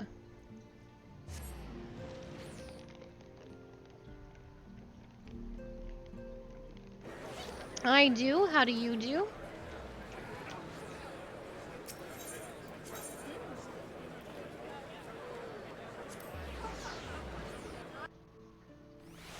Ugh, it was a day. I have come, I have gone. I return to stream.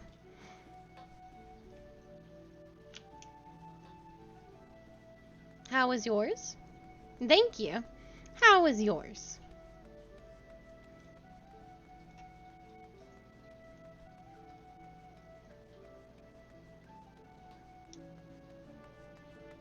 Oh, I have to do yard work tomorrow.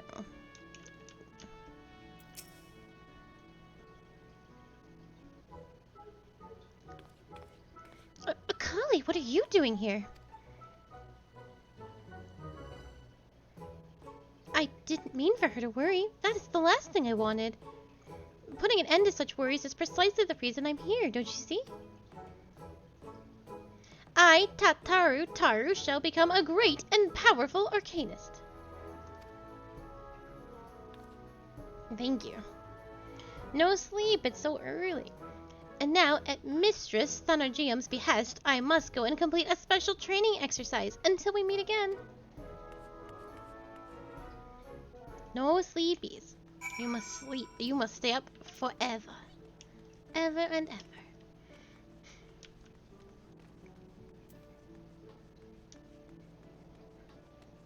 No, it's not. Don't do that to yourself, actually.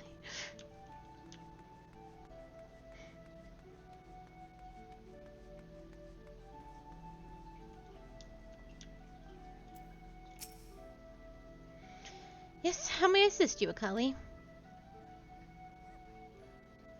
So you are acquainted with our newest member. Mayhap you have already noticed, but I fear young Tataru's potential is somewhat lacking. Nevertheless, she would not be denied and goes now to undertake her first trial. A simulated inspection of 3 crates. A simple task, some might say, but one all arcanists are expected to complete. It's true, this is something he would want for you.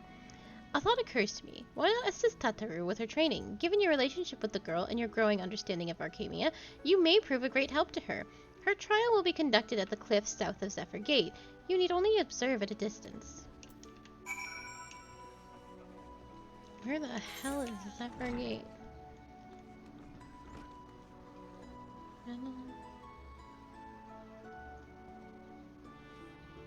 I don't remember how to get there.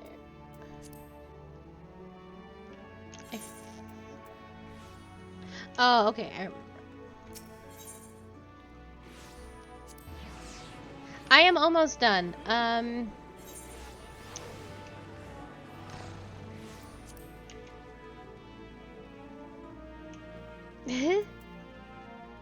Oh, how was it? If you want to play it again, I assume it's pretty good.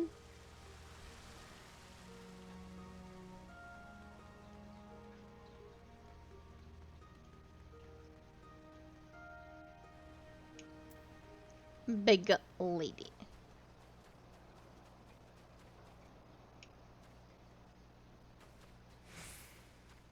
Top 3, huh? I'm very jealous. I'm really sad that Resident Evils became first-person games because I cannot play those, but I'll have to figure out how to watch it because I really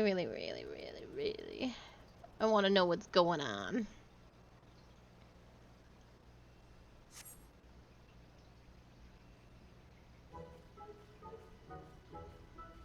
Yeah, Overwatch was actually the first game I could play a first-person shooter in that didn't make me want to, like, do a big sickie. But there's still some characters, like Lucio, where I'm like, well, I guess I'll die. Yeah, yeah. And then I can only play a little bit of killer in Dead by Daylight, and if a survivor spins me, that's the exact same. So I was like, I think I will just sit down for a moment. You run along. Oh, Azure seas to Pirate's Port, where she met her shining jewel. For to bring the smuggler's plan to naught came the lass whom none could fool. Beat him back with a backdraft, gut him with a gust, deck him with a downburst. Go, Carbuncle, go! Oh, ho, ho, ho. Are those crates I spy? Ah, and this must be the true test. But we're ready for them, aren't we, Carbuncle?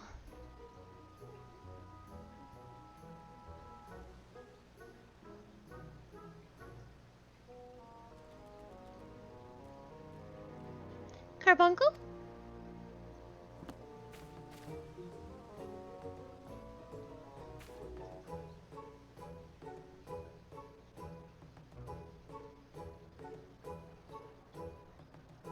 He left her. He just walked away.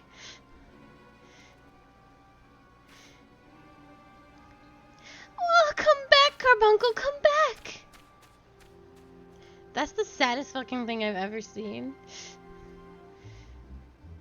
Can you imagine just being abandoned by your Carbuncle? It's like, eh.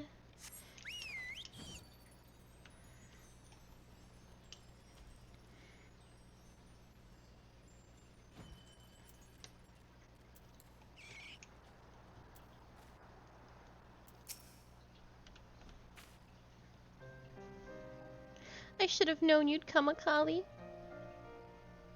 You needn't say a word. Your face says it all. I know you bore witness to my shame. Betrayed by my own Carbuncle and left at the mercy of wild beasts.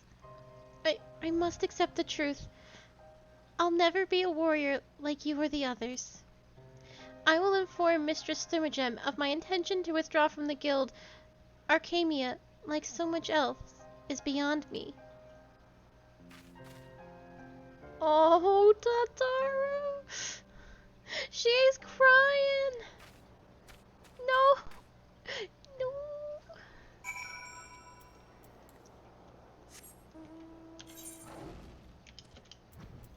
Tataru!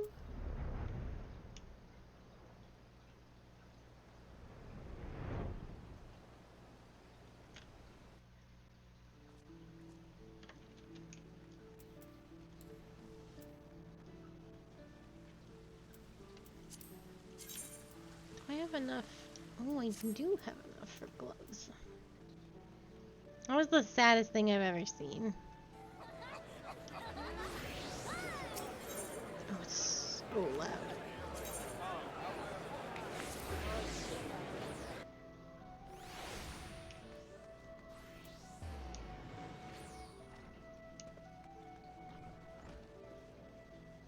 Look at all these bunkles.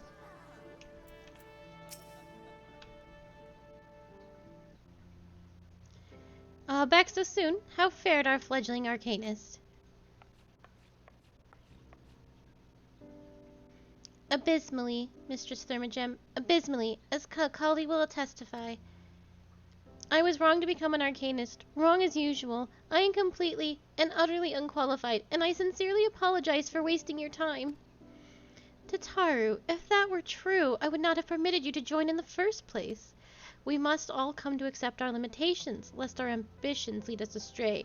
However, we must not lose sight of our strengths in the process. For example, your exceptional skill with numbers helped you to gain a solid grasp of the fundamentals of Arcania. Were it not so, you would have struggled to even summon Carbuncle to your side.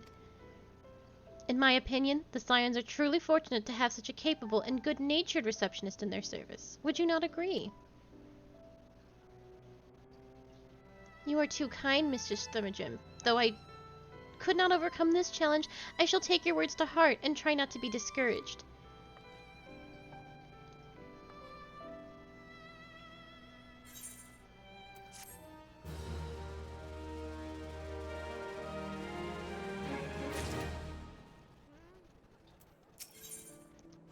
There's so many Friggin' summoners. She looks so sad. Tataru is considering her next course of action and how you might aid her in it. As fetching as these garments are, I fear I shall never don them again. I know, look, she's surrounded by every color of the rainbow over here. There's even someone dressed up as a carbuncle over there. Wait, I know what I can do. That is, if you don't mind accompanying me for a little longer. Wonderful. Then let's go to Costa del Sol. It's a bit of a gamble, but I'm confident it will pay off. Hell yeah, Tataru. Let's just go to the fucking beach. Look at her. They mock her.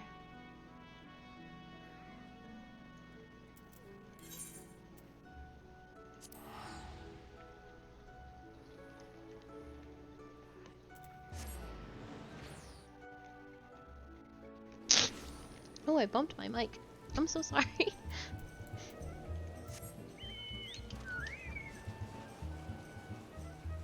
Oh, it's raining. Tataru. Tataru, it's raining. Look at your cute little sun hat. Can I have your hat? Yes, this is it. This is where the man at the drowning wench told me to look. Oh, sorry. No, I bumped my cup against my mic. There is a certain variety of clam which can be harvested this time of year in Bloodshore, but one which produces the most marvelous pearls. However, these clams are also coveted by certain wild creatures, and since I fared rather poorly in battle last time, let us be off.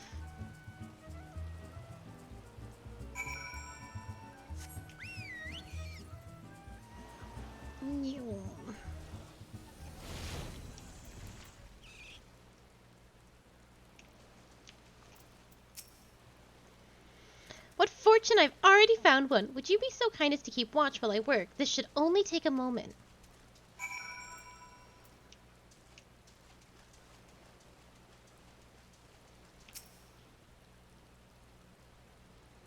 That man's just standing in the rain.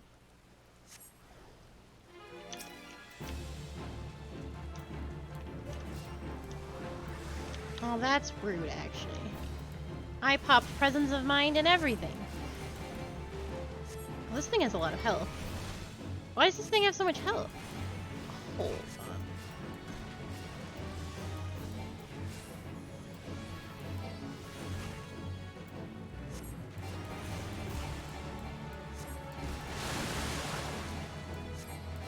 This man's just standing there watching me.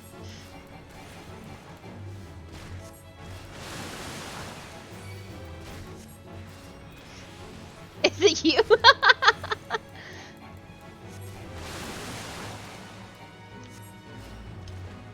They're all just standing there watching me. Oh. Now I'm motivated. I wish I had canceled his teleport. That would have been hilarious. He did take damage though.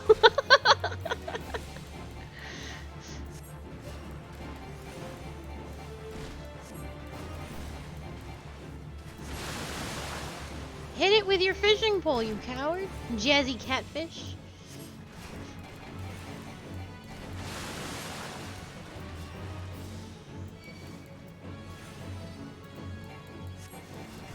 Scum.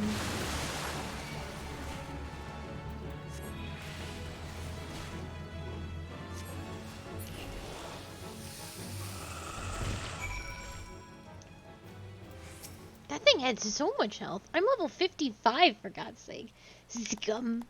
Well fought, Akali, well fought. I knew I was right to ask you to come. As for me, I have my prize. A bounty of blood pearls. So named for their reddish hue, they were treasured as wards against dark magics in ancient times. I thought I might make charms for everyone, so that no matter where they go, they will always come home. It's sort of the power to defend myself and other people, in a way, right? Well, I mustn't keep Flunman waiting. There's work to be done, and lots of it. We're to secure provisions for the science in the Luminson markets. She may have an eye for quality, but I have a nose for bargains. Will you be heading back to the Rising Stones? If so, pray convey my apologies to the antecedent and tell her that she needn't worry about me. Farewell, Akali, and thank you for everything. Huh, that sounded rather final, didn't it? How about until we meet again?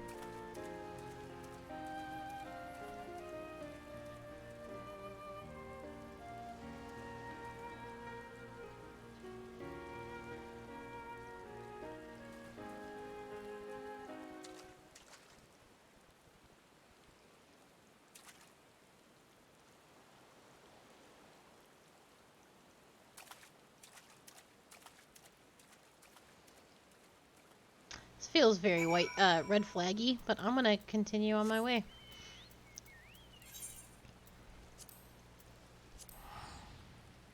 I'm sure everything will be fine. And I'll definitely see Tataru again.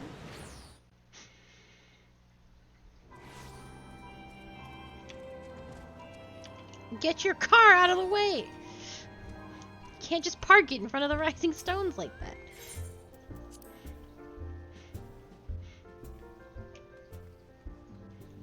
Fucking Noctis's car.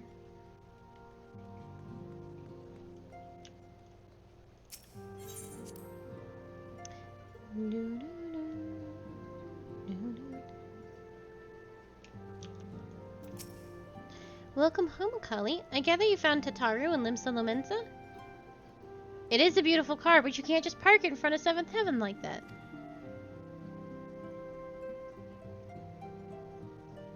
It's a hazard. My, it sounds as though she had quite an adventure, and while it did not end as she had hoped, I suspect that it will prove to be a valuable experience.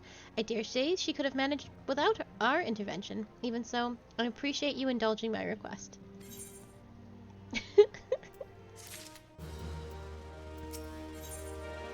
While others look forward to the impending royal banquet, Minfilia cannot help but look to the past.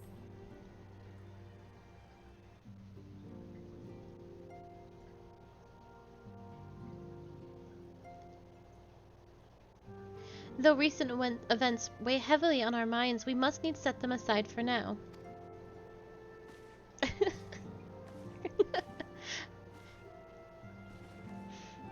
We are come to a defining moment in Eorzean history. The grand commemoration of our joint defense of Ishgard.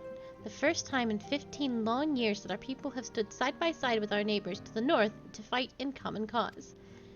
This may mark the true rebirth of the Eorzean alliance. Failing that, it should at the very least serve to bring our nations closer together.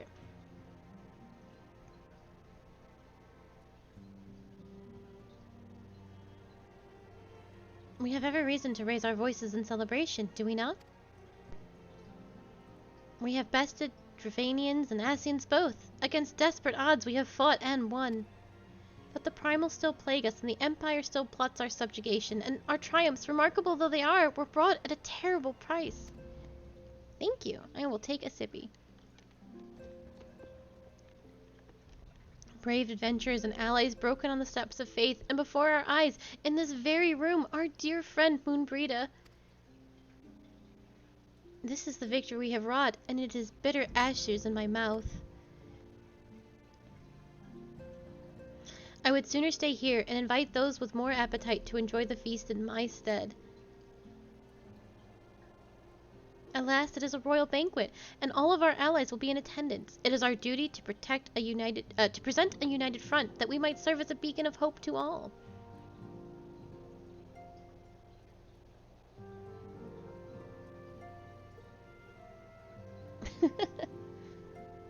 I can't wait for my bot to yell at itself.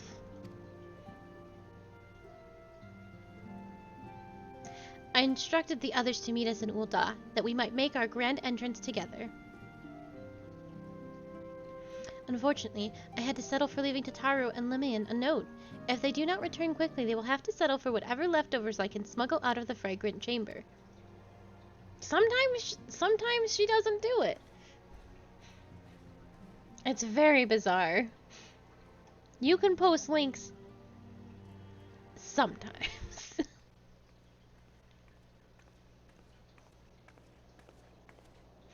Off to a big soiree, Akali. Raise a glass for me, eh?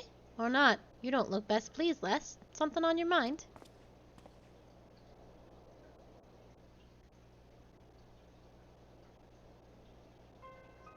By the Navigator, Wilfred's dead? God damn it. They must know they've been rumbled. I mean, sod it. 'Tis past time we had this talk. After our lost conversation, I got to thinking about where the certain funds were coming from. So I had to dig around, on the quiet like, and sure enough I found it. Seems a fair bit of coins made its way into the Braves' coffers courtesy of a Dodo Consortium, a daft name for a business if I ever heard one, which is what first gave me an inkling that something weren't right.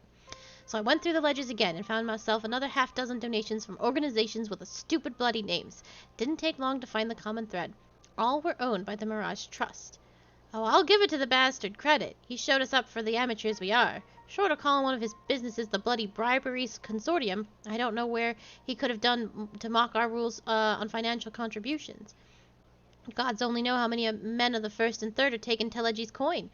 But now we know, as some of them are, I'd wager my right eye they're the ones that did for Wilred. The earnest young fool had taken to asking the wrong kind of questions. Bound to attract attention he was. Should have seen it at the time, but I didn't, God damn me. Still, I don't see what Telegi hopes to accomplish. He hid his scheme with all the care of a drunken piss into the wind. No, he's cleverer than this, so we need to be clever too. That's the only way we'll ever repay this debt of blood. We'll purge every one of them traitorous bastards from our ranks. On that ye have me word. Akali, mind yourself when you're in Ulda, eh? We're heading into the storm and I can smell it. The kind that'll sweep a man overboard and drag him under before he knows it.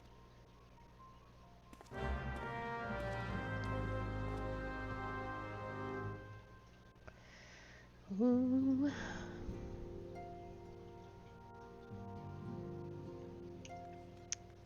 Where am I going? To the party. Well, first, let me get myself some new gloves.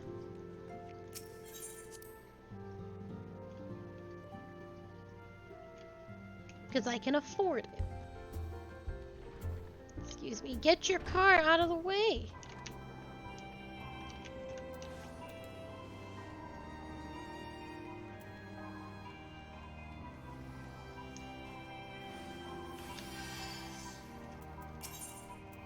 Magic. I need gloves of healing. Those bad boys on.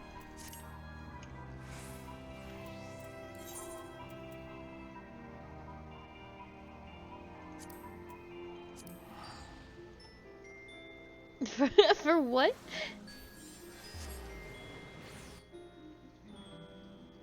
Yeah?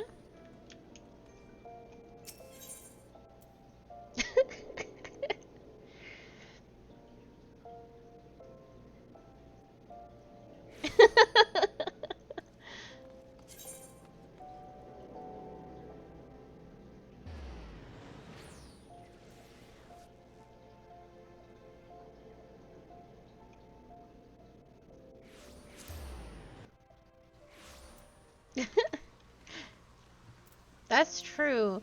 The actual Twitch bot is like constantly on your ass. Oh, everybody's here. I do hope Ida is not under the impression that we are here to make merry. We are obstinately in the antecedents escort, after all. It's a banquet, so there'll definitely be food, but will there also be dancing? And if there is, will it be before or after the food? Dancing on a full stomach is no fun, but neither is being hungry. What to do? If I did not know better, I should think our bard had run afoul of yet another jilted lover. Oh god, what have you done now? Is that... No, it's just my imagination. Pay no attention to me, 'tis a habit from my misspent youth, looking over my shoulder from time to time. I don't fucking see anybody, Thancred. I'm looking. We have been waiting for you, Akali. The celebration is due to begin shortly. I'd hoped that we might make our introductions together, but Mistress Momomedy just sent word that you are needed in the quicksand. Aw, man. Are you gonna wait for me? A hero must go where she is needed, and according to Minfilia, you are needed elsewhere. But I want to go to the party. We will go on ahead, Akali. Pray join us once matters at the quicksand are resolved. Well, I will get dressed for the party once I'm allowed to go to the party. Give my regards to Momedy, and let her know that I will call upon her anon.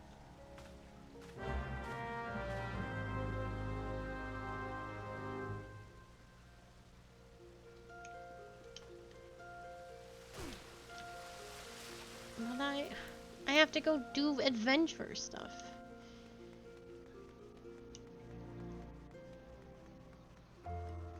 Do do do do do do do do.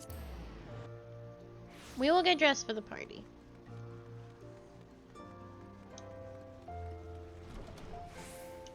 But first,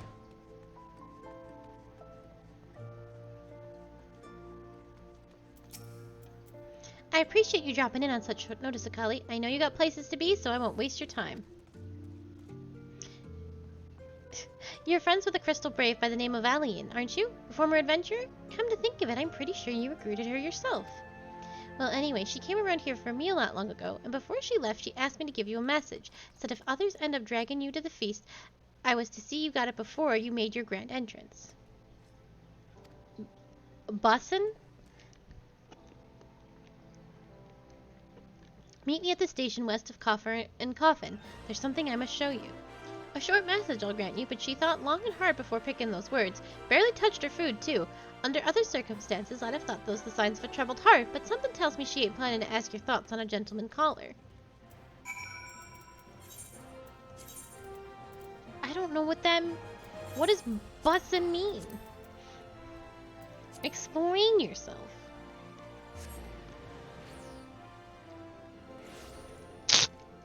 Oh, I bumped my mic again.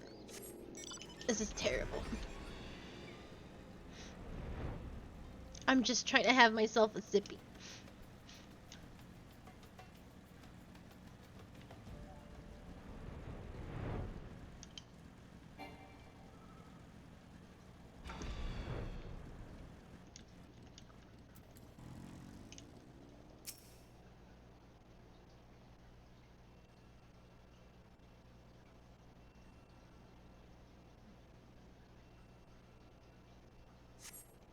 As you stand upon the platform, your thoughts begin to wander, and all too soon the ghosts of comrades lost and enemies slain begin to follow your mind's eye in solemn procession. Clearing your head, you scan the horizon, but see no Aline.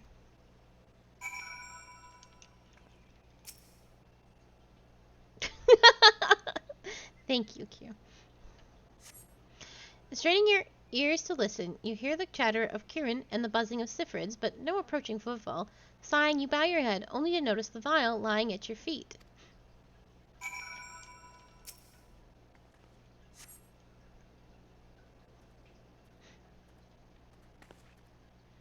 Akali, is that you? What brings you out this way?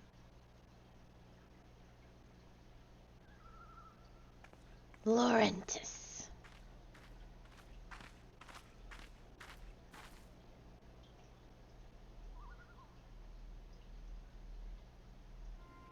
Lieutenant Aline, why no, I haven't seen her about. Had she come this way, I guarantee we would have crossed paths. I must have passed this spot a dozen times. We're to patrol the city's inversion that come to the royal banquet. Captain's orders, you understand? Speaking of which, isn't it about to begin? You should be with the other honored guests enjoying your well-deserved respite. I pray return to Ul'dah, Akali. If I chance to meet the lieutenant, I will tell her you were here.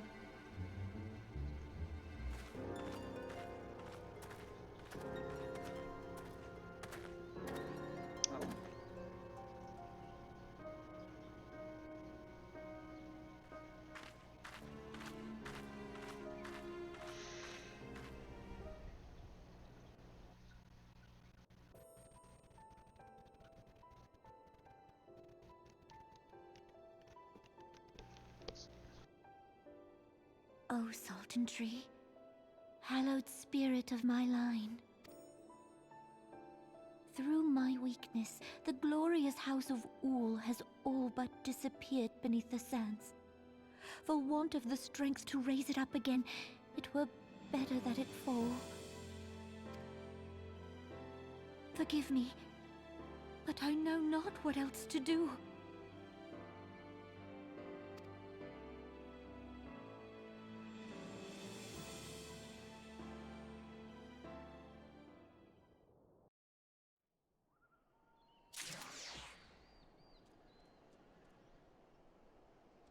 Okay.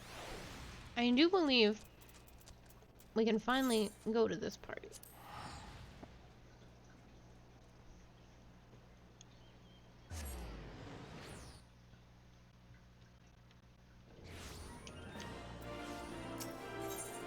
Ethernet Adventurers Guild.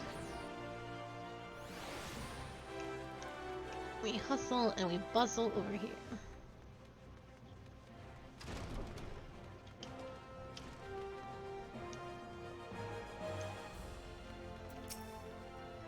I reckon you'd head straight to the feast after meeting with Aline. What's the matter? No appetite? There you go. Oh, so she wasn't there, but this was it? Let's see.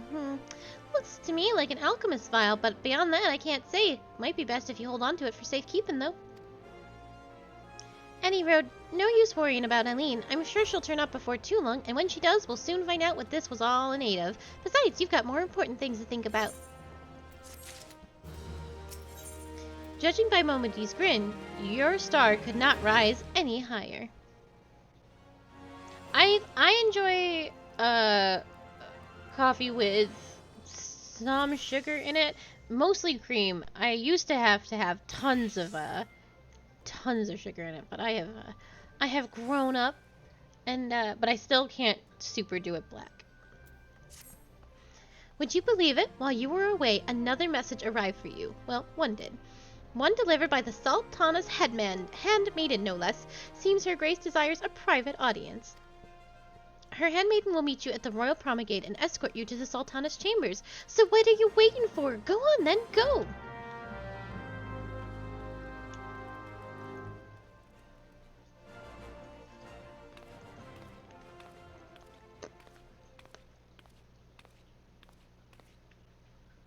You needn't trouble yourself so. Your grace is most kind, but it is no trouble to me, rather an honor. If your grace is ready, I shall summon the warrior of light. I am.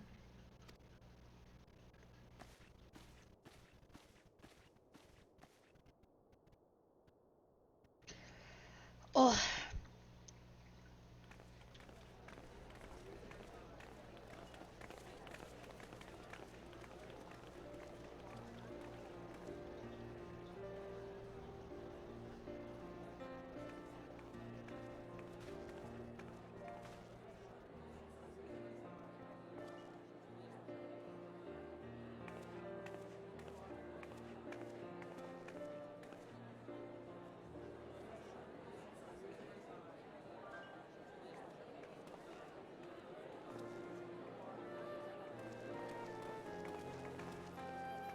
Everyone looks to be in high spirits.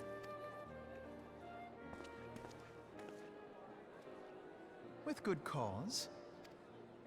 A common victory may serve to unite even the most unlikely of allies. You've brought us one step closer to a united Eorzea. Your modesty knows no bounds, Antecedent. Were it not for your efforts, Sir Emmerich would never have become such a steadfast ally. When he convinces his countrymen to rejoin the Alliance, we shall all reap the benefits, military and economic. I tell you, we are on the cusp of a new era of unity and prosperity. Territorial disputes are all that divide us now, but I have faith that we will find an amicable solution in time. And failing that, I'll have my trusty warrior of light box the ears of all concerned. Speaking of whom... My trusty warrior of light, he says. She will be joining us shortly. A matter at the quicksand required her attention, but it did not sound serious.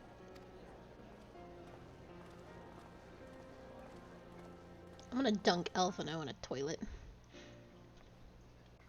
Now it's time to go to a party. Okay. I need to put on different... Oh, that actually worked out. Well... I put back on my old clothing very quickly.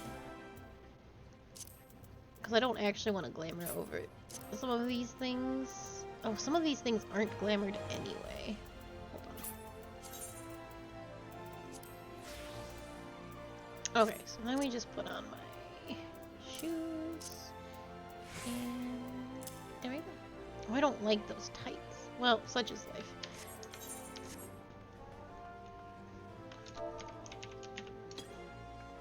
It's time for a party! Yay!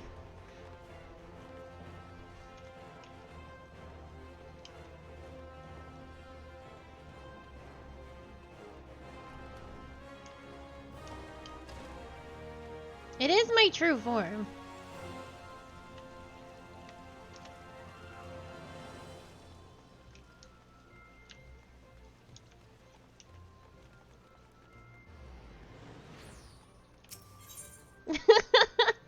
Oh shit, hold on. I have all my... You gotta get yourself some fancy clothes.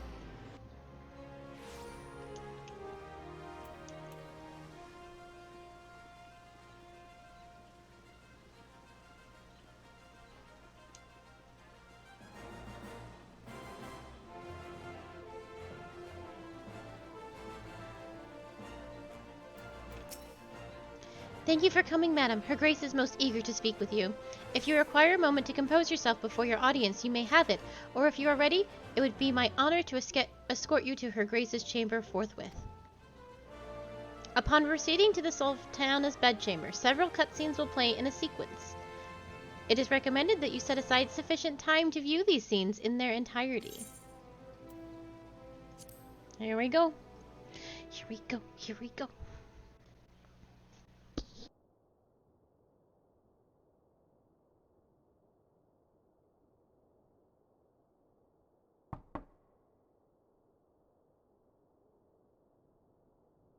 Enter.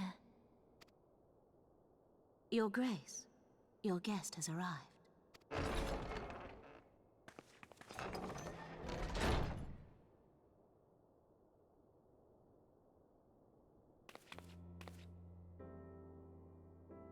Pray, come in, and take your ease.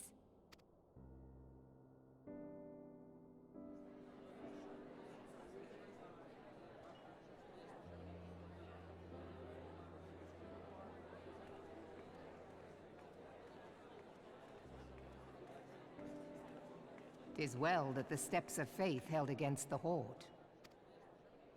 And what of the city proper? We sustained some few losses, but the heart of our nation yet beats with vigor.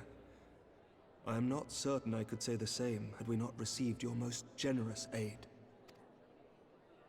An attack on Ishgard is an attack on the realm. We stand together or fall divided. Some of these fucking clowns that were like, let Ishgard burn. Fuck them.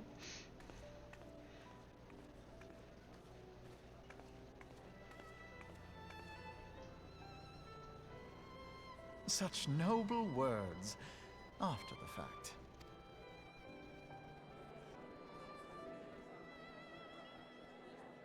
I had hoped to speak in the presence of Her Grace, but it seems she has been delayed. That being the case, now would seem as good a time as any. Honored friends, pray allow me to convey Ishgard's warmest gratitude for your part in the defense of our lands.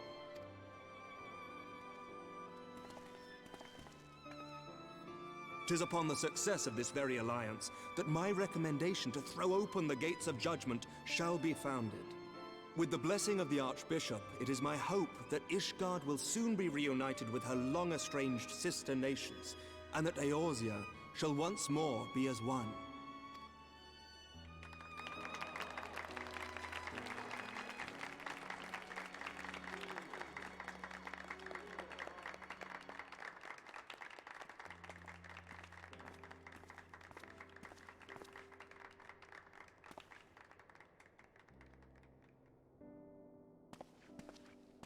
Very well.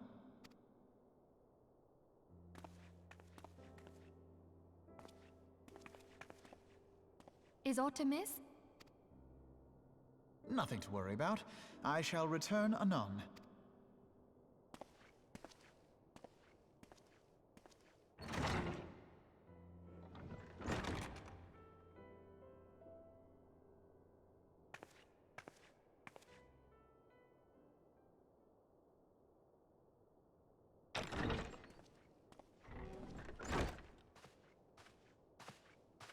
You wished a word, Yu Hase?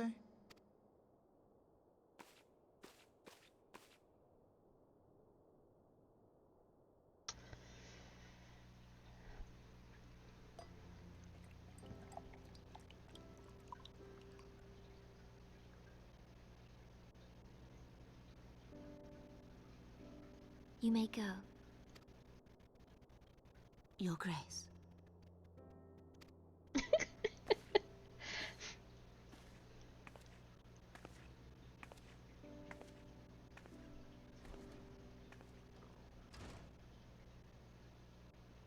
You must be curious as to the reason for this private audience. The matter I would discuss, however, will soon make apparent the need for discretion.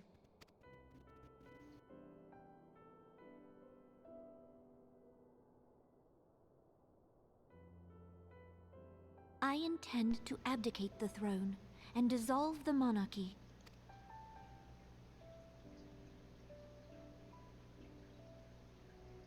You have seen for yourself. You're the leaving storm it at of such a turmoil that howls time. through our streets.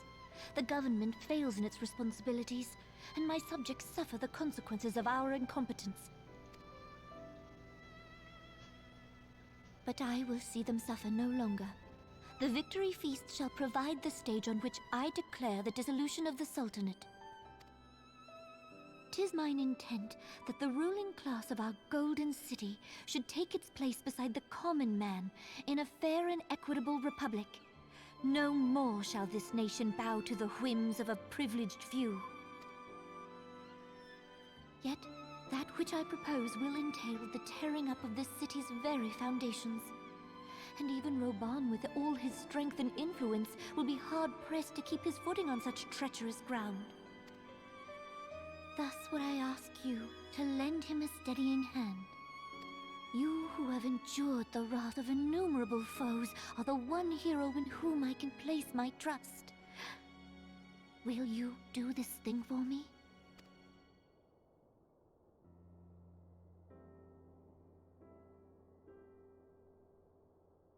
I am truly grateful.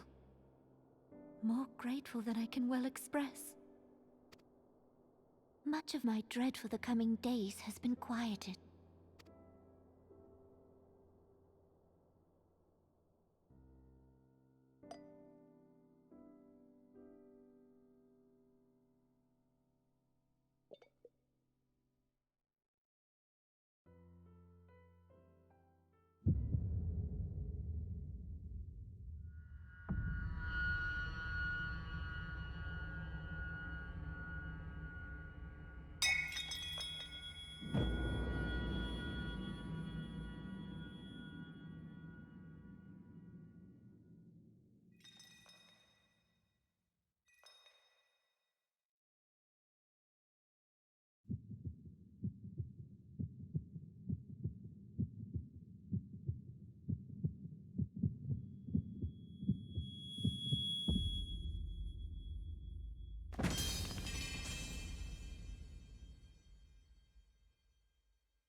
Your Grace! Ah, beans.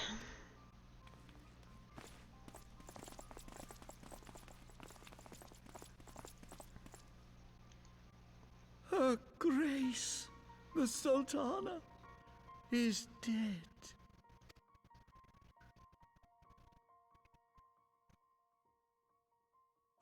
Poison in her wine? Teleji Adeleji, you little fucker. You did this! Oh no. Me? The Warrior of Light? Spare us your denials! I see no other suspects, and the room has but the one entrance. I hereby accuse you of regicide. Men, arrest this viper.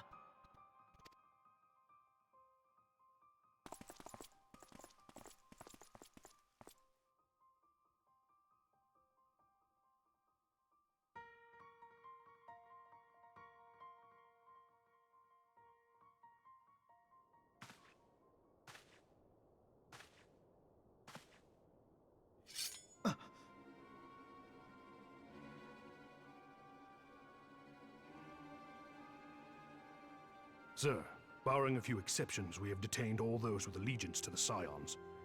The Rising Stones is also under our control.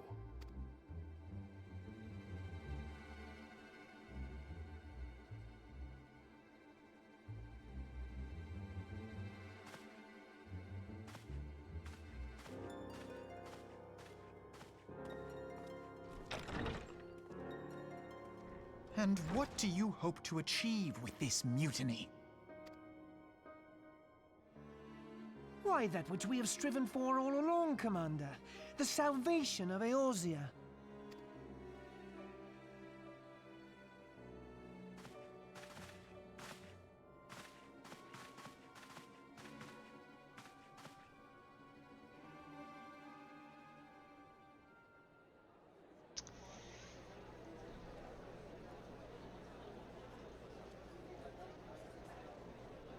I got all dressed up for the party. I'm taking a sippy. What is the meaning of this?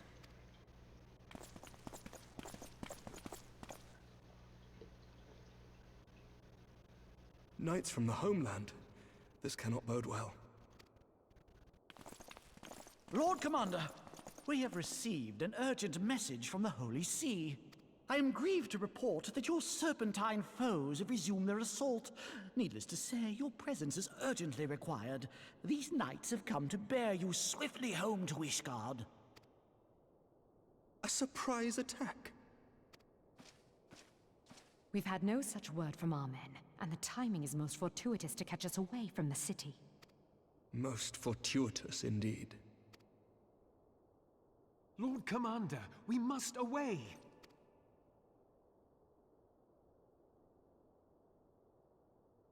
You have been a most gracious host. I hope that I might one day return the favor. Come, Lucia. Emmerich, please. Emmerich, don't go. Emmerich. Fuck.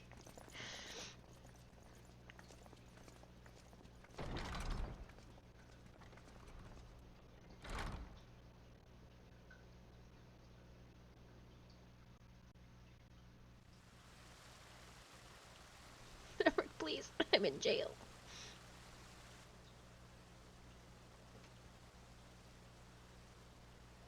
Ingrid. God damn it. Whatever is going on in there?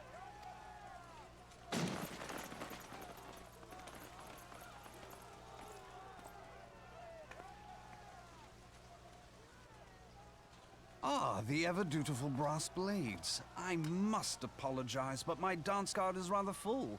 Another time, perhaps? Thancred, of the Scions of the Seventh Dawn. You stand accused of committing acts of espionage in service to the Garlean Empire. Espionage? What in the seven hells are you talking about? Ah, if you're referring to that business with the Ultima weapon, then you must understand, I wasn't myself.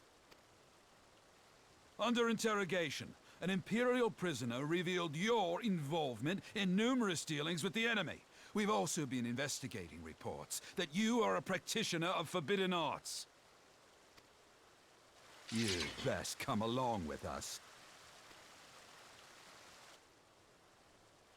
You invite me to your party and now you want me to leave? I do so detest receiving mixed signals. Come then. I believe I've lost my appetite for this farce of a celebration. Well, good luck, Thancred.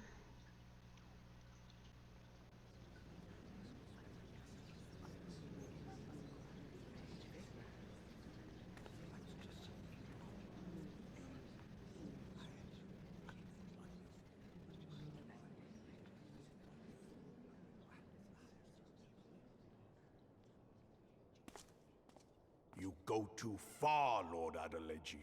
By what right do you march armed soldiers into a royal banquet and eject state visitors without Her Grace's consent? You treat the brass blades as your personal army and show contempt for the throne with your every act. Leave us, now. Is that an order, General? Mayhap you have mistaken me for one of your flames. You will find I am not so slavishly obedient. As you lecture me on personal armies. As for your outrageous claim that I have shown contempt for the throne, let all here observe that it was not I who feasted while an assassin removed its occupant.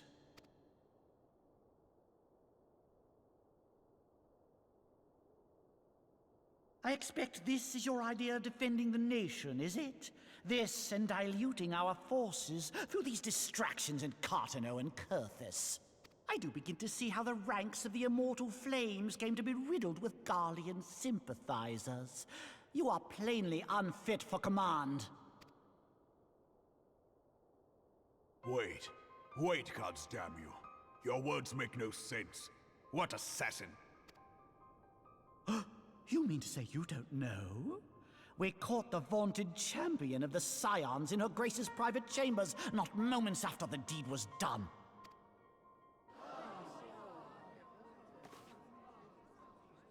No! No, this cannot be! Save your breath. You will need it to plead your case. You and your entire order are to be tried for this atrocity.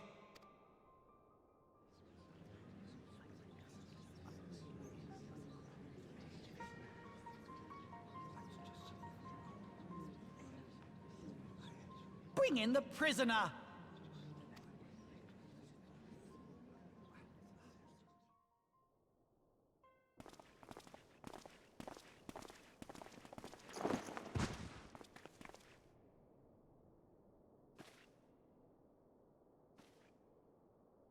This woman stands accused of poisoning Her Royal Majesty Nanamu ul Namo, and is suspected accessories to the crime. All members of the Scions of the Seventh Dawn will be detained for questioning. This is madness! What a pity. Who'd have thought your tale would end like this? Should you demand further proof, a vial with traces of the substance used to poison her grace was found upon the assassin's person. Laurentis. How very convenient. You would speak of convenience? Who persuaded her grace to host this celebration? A diversion which presented you and your confederates ample opportunity to commit the crime, and a crowd within which to fade from view. A more convenient occasion I could scarcely imagine. How dare you! After all we have done for Uldar! Hold your tongue, witch! I'll not be ensorcelled! I know all about the dark gift that you and your disciples wield.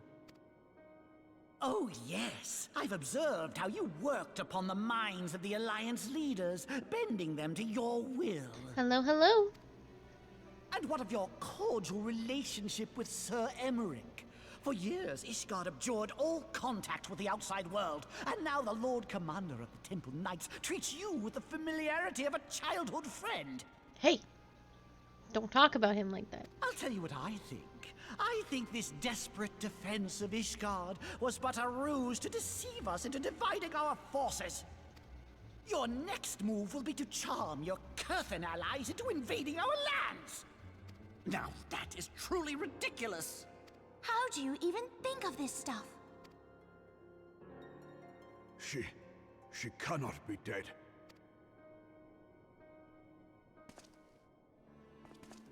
Stand aside, Ilbert. I want to see the Sultana. Spare yourself the pain, brother.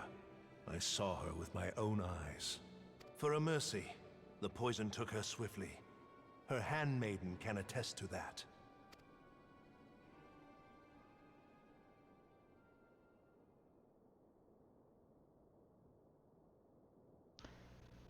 This cannot be. Nanamo. Nanamo. No!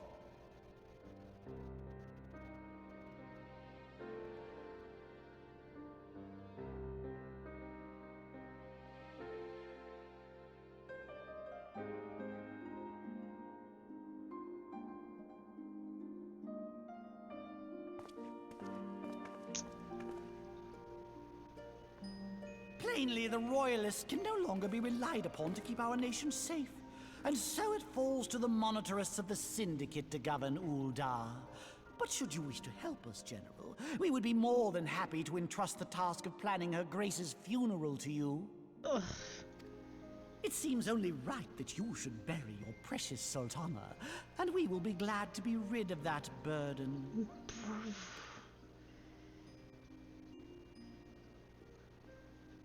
I'll bet you will. You more than any man. Whatever do you mean? I mean you had her killed, you black-hearted bastard! Get him! Get him, Roban! What rot! Though I did have sufficient motive, 'tis true. That young lady caused me no end of grief. She always was a most unwilling puppet. I dare say her grace was grateful that someone thought to cut her strings. Get him! You would mock her, then mock her from hell! Get him! Oh.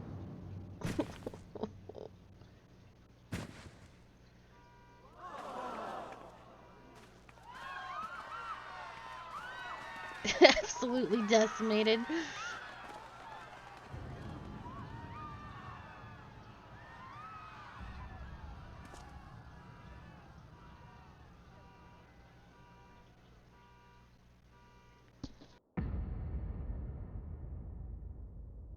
Have you lost your mind, General? It is forbidden to draw steel in the royal chambers, much less slaughter our fellow syndicate members. I love that. Hey, you can't draw weapons, and you definitely can't kill other members of the syndicate, but the weapon is really where I draw the line right here. You're one of them. You've been in league with the Scions all along. You're next, you scheming Yes! bastard! All the Lalafels die.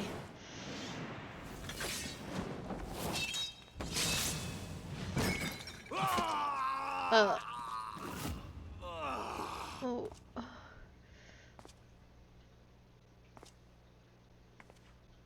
Oh, Raban! 7 hells! Admiral, we must leave. Yeah, get these people out of here. Ah!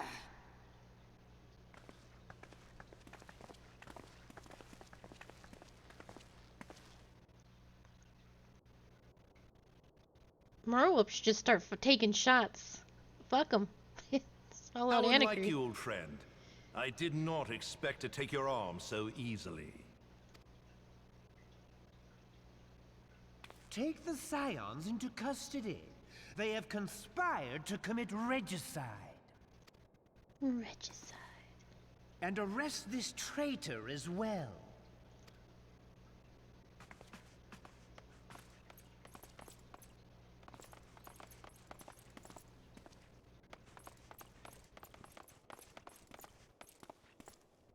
Ilbert, I hope you choke on their coin. 'Tis better than the dirt I've supped on these long years. We can't all abandon Alamigo and become great war heroes as you have.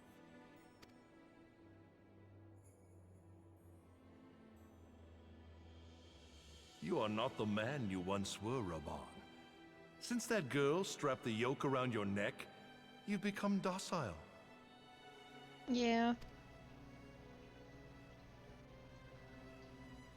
She took the mad bull and cut off his balls, and a bull that cannot rot is fit for naught but slaughter.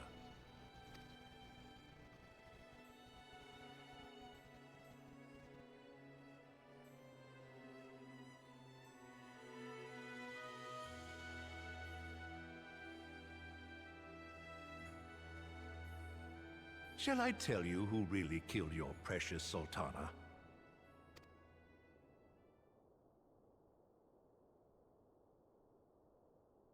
It was me.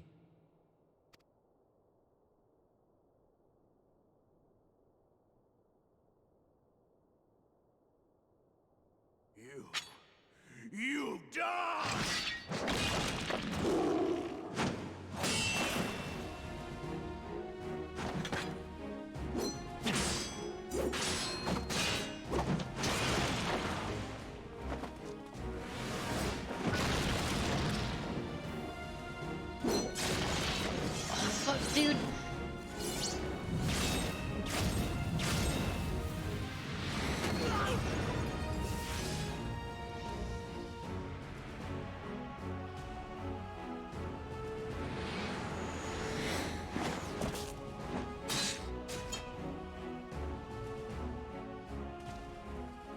never doubted you, not for a moment. But there is more to this than I yet understand. Flee this place. Clear your names.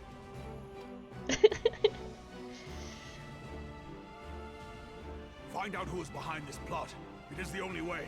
Now go!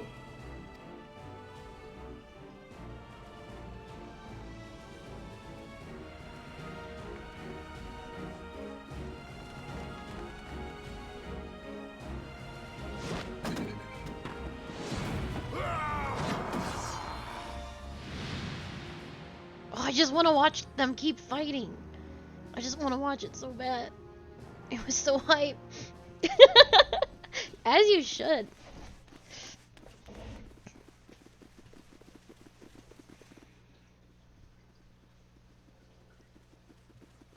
Ah, there you are. Oh, hello, Thancred. Thancred, where have you been? Avoiding the fumbling advances of some very persistent admirers. When I realized the celebrations had turned sour, it seemed prudent to slip away and take stock of the situation.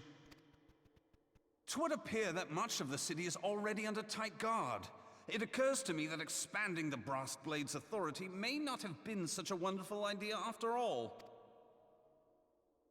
The success of this plan was contingent upon those thugs having the run of the place. Just how long has this scheme been in motion? The careful preparations, the maneuvering of forces. I am inclined to agree with the General's insistence that a deeper plot exists here. So, would I be right in thinking we now have an excuse to pummel as many brass blades as we like? Unless you plan on pummeling them all, I'm not sure that will greatly aid our cause. The Sultana's assassination was but one part of the scheme. We too were its targets. And though we did not share poor Nanamo's fate, we are yet hobbled by the charges laid at our door. Where now might we seek refuge? Where indeed, we may safely assume that our foe is thought to have the Rising Stones watched. Forgive me for stating the obvious, but our choice of destination will matter little if we cannot secure an escape route out of Ul'dah. Happily, I believe I can provide one. Papashan once told me about the passages hidden in the walls of the palace. If I recall correctly, the fireplace in Nanamo's chambers conceals the entrance to a tunnel. It should lead outside the city and allow us to avoid any messy confrontations. Oh, man, we should just kill them all.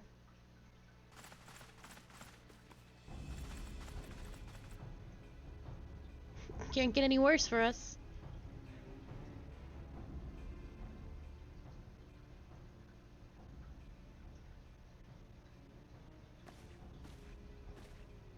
The rest of you go on ahead.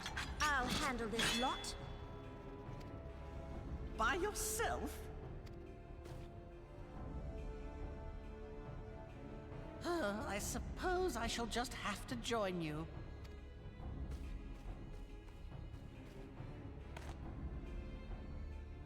Crystal Braves too, huh? Now this should be interesting. Ida! Papalimo!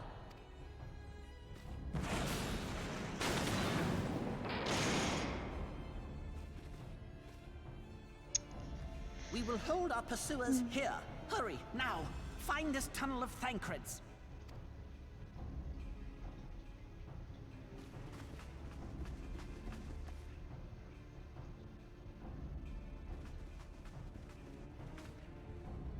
Minfilia, we cannot linger.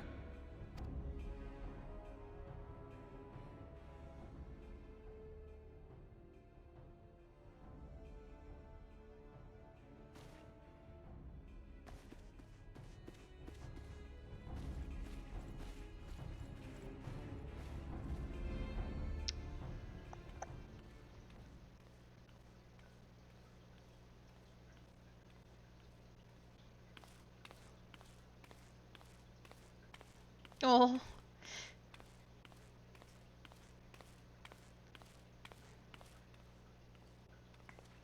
Get him.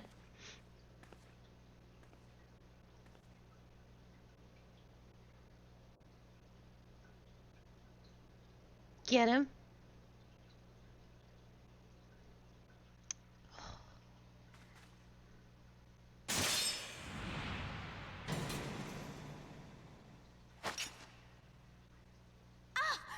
Now look what you've done.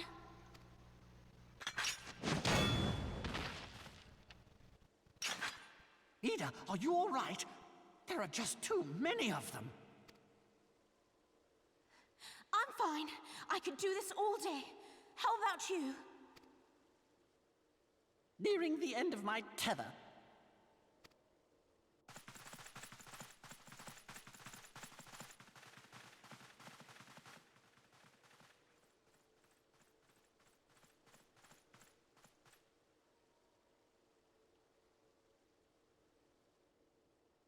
This is so stupid. We're the scions of the Seventh Dawn. The ones who stand between this realm and the evil that's trying to destroy it. And if you think we'll leave the stewardship of Eorzea to the likes of your masters, then you're sorely mistaken.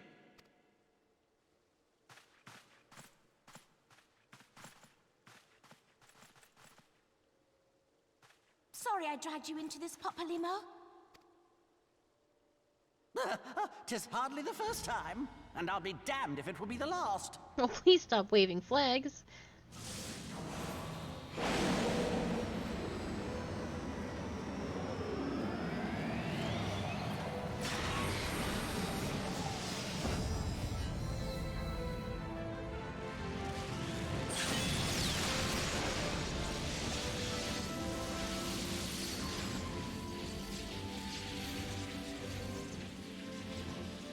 Let them have it, Ida!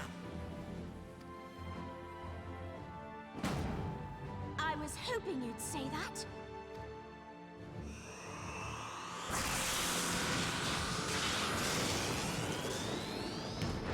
As you should.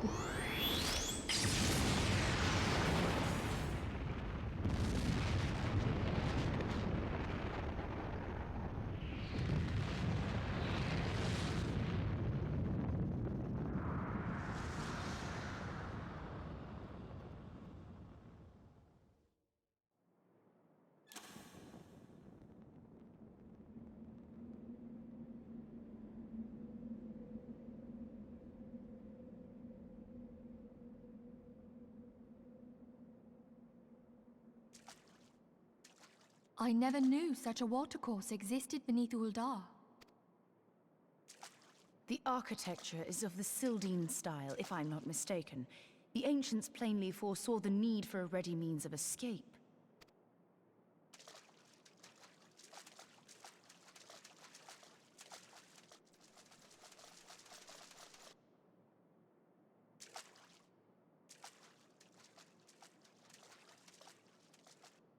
This way! Well, that didn't take long. It seems these tunnels were not as secret as I'd hoped. You two go on ahead. Thancred and I will deal with this. 2 by 2. What do you mean to do? Only that which is required to ensure that the dawn's light survive to brighten the morrow. Fear not, antecedent. You haven't seen the last of these fair features. My friends.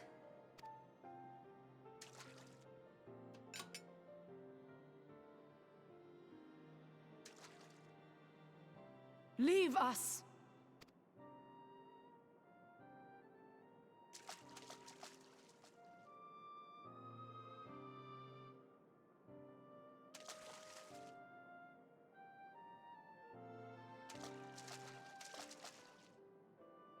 What is the plan, milady? Shall I take the dozen on the left and you the dozen on the right? The odds are not exactly stacked in our favor. Numbers will count for little when I bring the tunnel down upon their heads. Though I cannot say I relish the thought of being entombed with you for all eternity. You wound me. I will have you know that many a maid would kill for the chance to spend forever at my side. Now, may I have the last dance?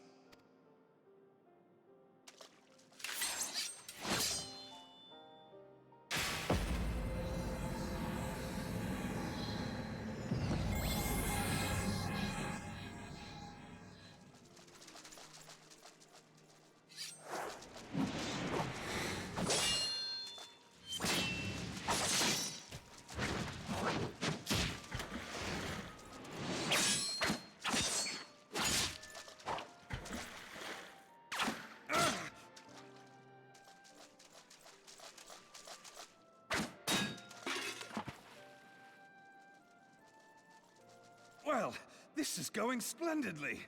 Now would be a good time, milady! 'Tis done.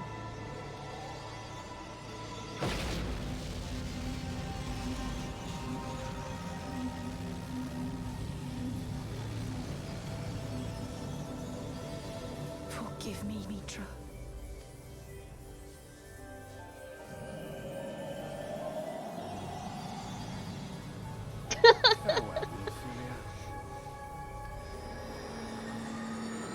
That's a good question.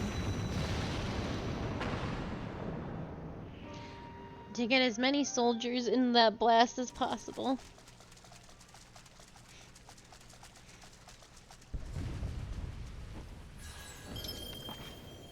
Heidelin, she speaks to me.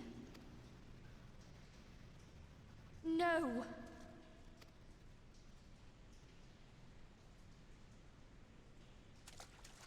I must remain behind, but you cannot stay with me. Please, you must go on. You are the warrior of light. You are hope for the Scions and for all the realm. As long as your flame continues to burn, the light of the dawn may ever be relit. You must escape and save Eorzea from those who would plunge it into darkness.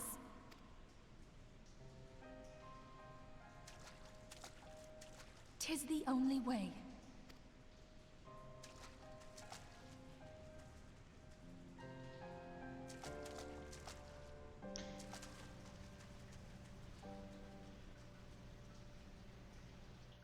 I don't know what Minfilia thinks she's going to accomplish.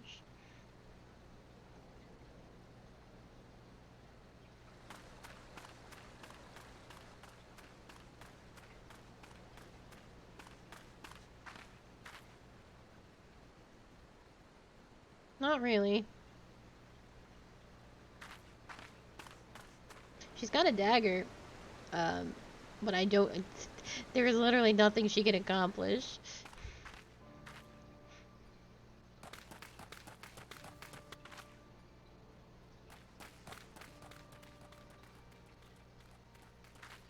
You bring me another Lalafell? Another one? Have we learned nothing? I'm glad to see you safe, my friend. What of the others? I think the saddest part about this is that everyone is gone, but this little shitheel still persists. Damn that man! Teleji played me for a fool! I thought the Crystal Brave's mine till the very moment I felt the blade at my back. That's true. There will be ample time for soul searching later. For now, we must put some arms between us and Ul'dah.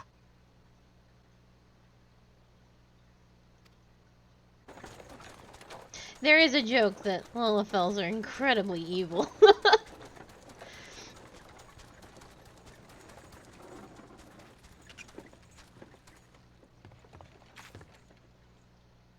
Well, would you look who it is?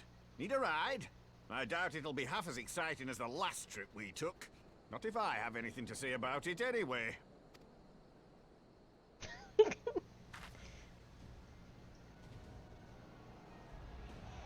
The game will give you, after you finish, not these patches that we've been doing, all aboard. the main story, the game will give you a free Fantasia, which you can use to completely change your character. So don't start over, and don't buy a Fantasia. The game will give you one after you do Castrum or Praetorium.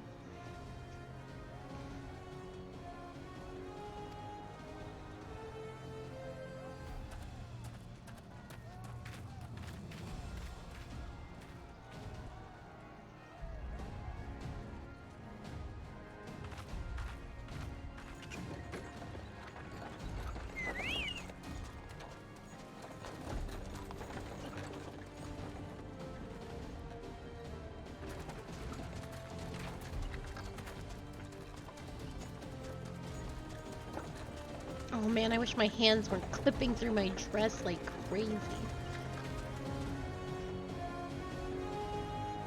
I didn't think that one through at all.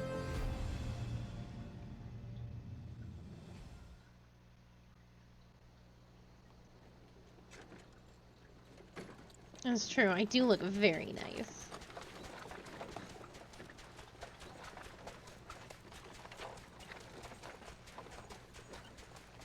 I was stocking up on supplies over in Vesper Bay, you see, when your sister come up and begged a favour. Said her brother was having some trouble down in Uldar, and likely needed a helping hand getting away. Thinking them ruins would make a fine hiding place, I decided to try there first. And lo and behold, there you were. Aye, and judging by them soldiers as were pouring out of the city, I arrived not a moment too soon. Ha! Must have been fate that we happened to find you there, though, eh? Eh? I had thought to look out for Alize, but it would appear she was the one watching over me. I've made such a mess of things. I mean, yes, you have.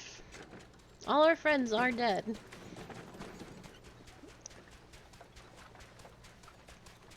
And who might you be, young sir?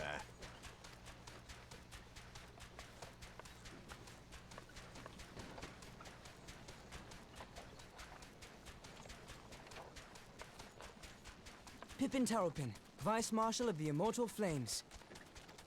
I had been on the Alamegan front these past few moons, but an urgent communication called me back to Uldar. Scarce had my boots touched the cobbles, though, when the streets erupted with cries of assassination. I immediately went in search of answers, and came across Master Alfino here. Needless to say, I did not think his imprisonment justified.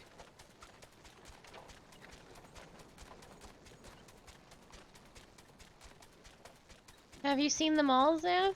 Have you seen them all in trailers? The blame plainly lies with the Monitarists. Their greed and corruption are well known to me, but for them to take advantage of the situation with such alacrity... Was that Pippin, you said? Ain't that the name of General Alden's lad? Who knows? I cannot yes, say. I am his son. Adopted, of course. It was only as we were leaving Uldar that I learned of father's fate. Once I have seen you a safe distance away, I mean to return to the city and extricate him from this madness. Then you needn't travel no further than Blackbrush.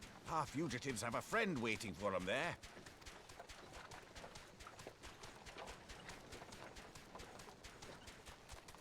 I dreamed of bringing about Eorzea's salvation, but in the end, 'twas I who needed saving.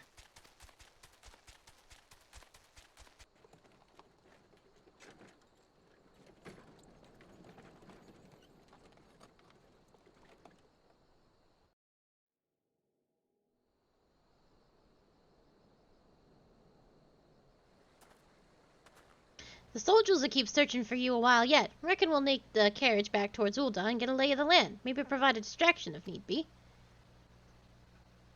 You three wait here. Help will be along shortly. Stay strong, friends. The real fight's to come.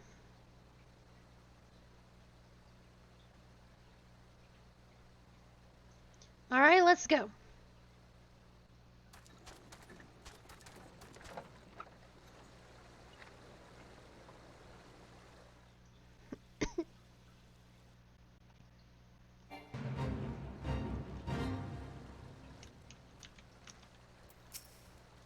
How could I have been so blind?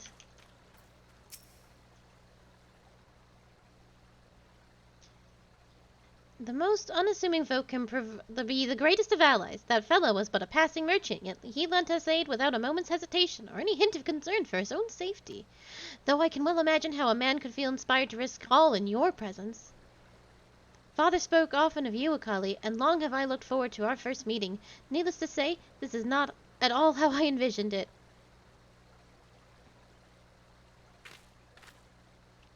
Master Alphino, you must not give in to despair. That would only play into our enemy's hands. So long as you and Akali are free, we may still set things right. Forgive me, Marshal Turpin. Elfino, my boy! Sorry to keep you waiting. Sid, what are you doing here? Pulling out the fire as usual. Your merchant friend told me everything. Truly, then he is no merchant, but an angel in peddler's clothing. But tell us, how do you intend to bear our friends to safety? I hid the Enterprise but a short distance away. All I need is a destination. We must find a place beyond the reach of both Monetarists and the Crystal Braves. Kurthus, Ishgard will not suffer the intrusion of foreign forces to their territory. Then that settles it. With me, everyone. Not I fear. I must remain here. I dare not abandon Ul'dah to the Monetarists and their cronies. You may be certain they will seek to defame you, both here and in every other city-state, but know that I shall do my utmost to thwart their every effort. Frankly, I do not expect it to be much of a challenge. The small folk will not turn so easily on the Warrior of Light and her allies, no matter what the Monetarists claim. Marshal Tarapin, I know not what to say. Huh, now that Father would labor to believe, but enough talk. You must go, Master Elfino. Your airship awaits.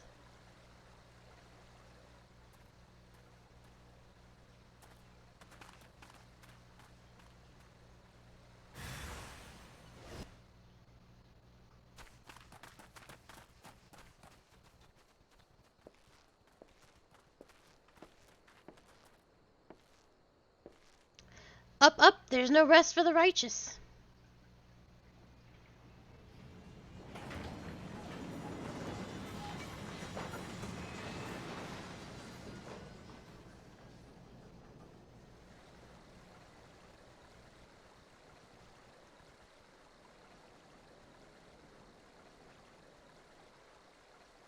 We do have one remaining friend.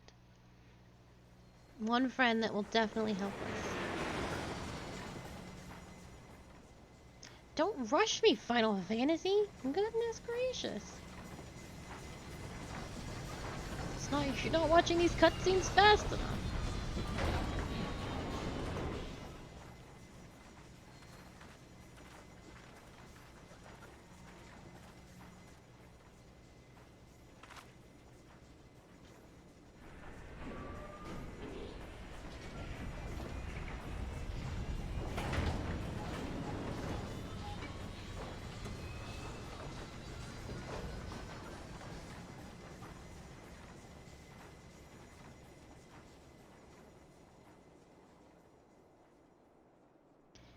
We should make for Camp Dragonhead and speak with Lord Orshifont. Mayhap he will know what to do.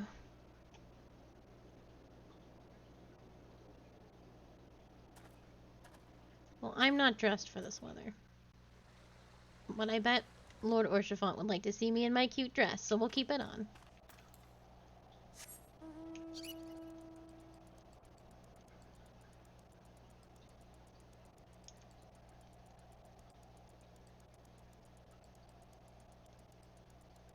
The silence is very good. Just the little tippy tappies of my little Spriggan.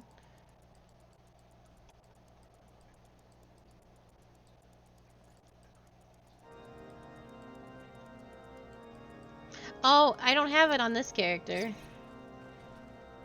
My Butterfingers mount? Yeah. I put that on my main one. Lord Orshifont, please. Master Elfino told me your tale, Akali. It warms my heart that you should turn to me before all others, and I shall endeavor to deserve your trust. Alas, the situation here has grown more complicated in your absence. It would be best if I explained in full. Please, Lord Orshifont, I cannot believe things have gotten even more complicated.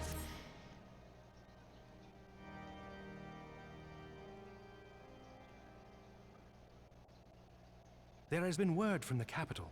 Ishgard has weathered another assault, and 'tis said several wyverns broke through into the city proper. The temple knights succeeded in slaying the beasts, but the intrusion prompted orders to further strengthen the guard, and to place the city under a perpetual state of alert. How keenly we feel the loss of our wards at the gates of judgment. Yet we must not bemoan our misfortune. Sir Emmerich is safely returned from Ul'dah, and once more leads the defense of Ishgard. As for the matter of your asylum, I am afraid no progress will be made until the threat to our nation is diminished. But do not despair. You are not without allies. You are more than welcome to shelter here for as long as you wish. Pray, think of it as a new headquarters of sorts. The Falling Snows, or some such. All frivolity aside, any who come here in search of you will receive no aid from House Forton. For once, the Ishgardian reputation for inhospitality shall work in our favor. Agents of Uldar will find their every inquiry dismissed, and their every request for entry rebuffed, until such time as their masters have acknowledged your innocence.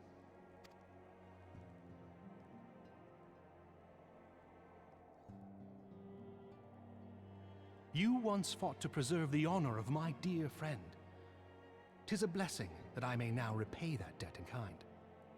But let us dwell no more on this. Pray, join the rest of your companions.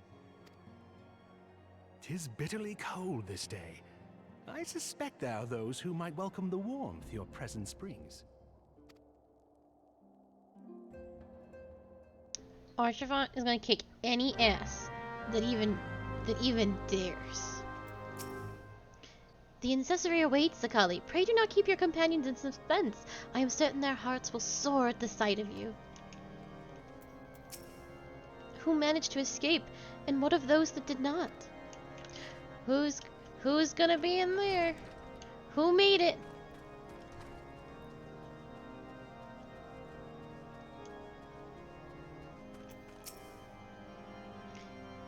Greetings, madam. Shall I show you inside? Upon proceeding to the intercessory, several cutscenes will play in sequence. It is recommended that you set aside sufficient time to view these scenes in their entirety. Don't worry about it. Don't even worry about it.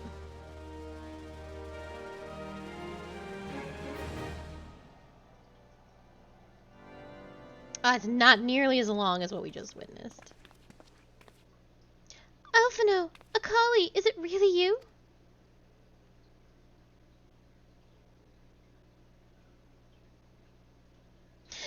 I'm so happy that you are.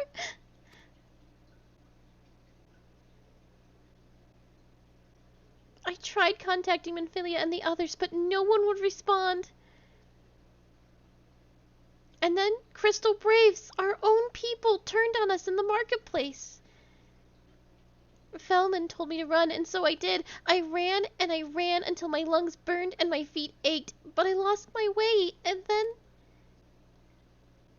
Fortunately, I had observed some of the Braves behaving suspiciously beforehand.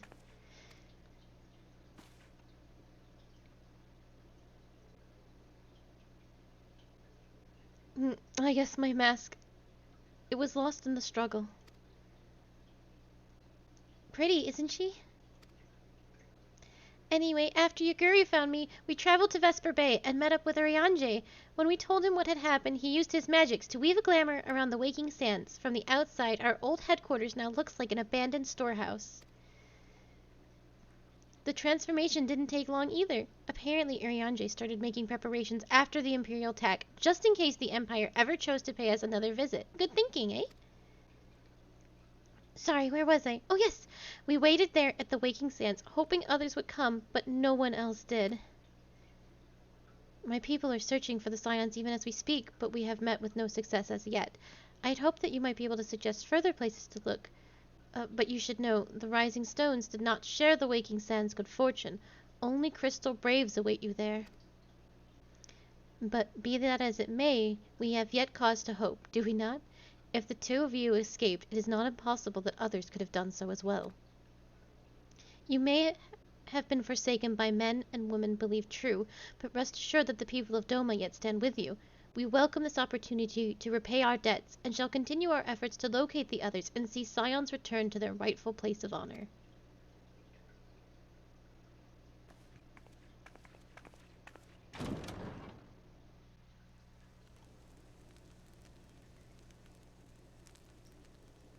"'Tis all my doing.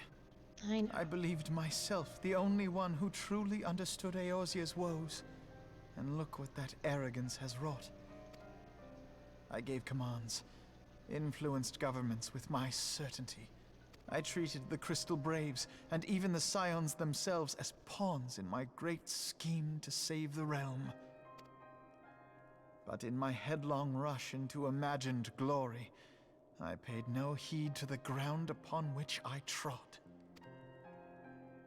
The salvation of Eorzea. What was it that I hoped to achieve? Did I believe that I could rid the realm of every danger and difficulty? That I could defeat the Empire and the Ascians, and find homes for every refugee? Oh yes, I was so very clever. Become a guardian of Eorzea, I implored, and sat back to watch my perfect army cleanse the land of chaos, which was all but a means to feed my own vanity. Only when all is lost do I finally realize the truth. Oh, Alfino.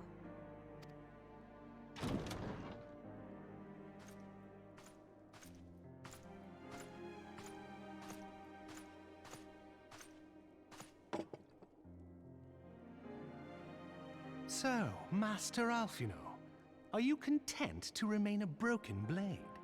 Is there no flame hot enough to reforge you? What of the fine companions who yet stand at your side? I dare say the fires of their determination will soon have you slicing the air again with your customary wit. I hardly deserve such friendship. And besides, where are we to go?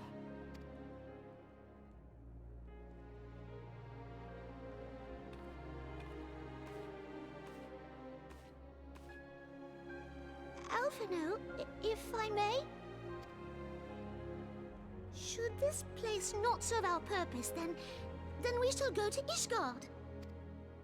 Minfilia told me many times, as long as we stand fast against despair, the beacon of hope will never be lost to sight. Be it in the snow or in the clouds, we few will see that the dawn's light shines again.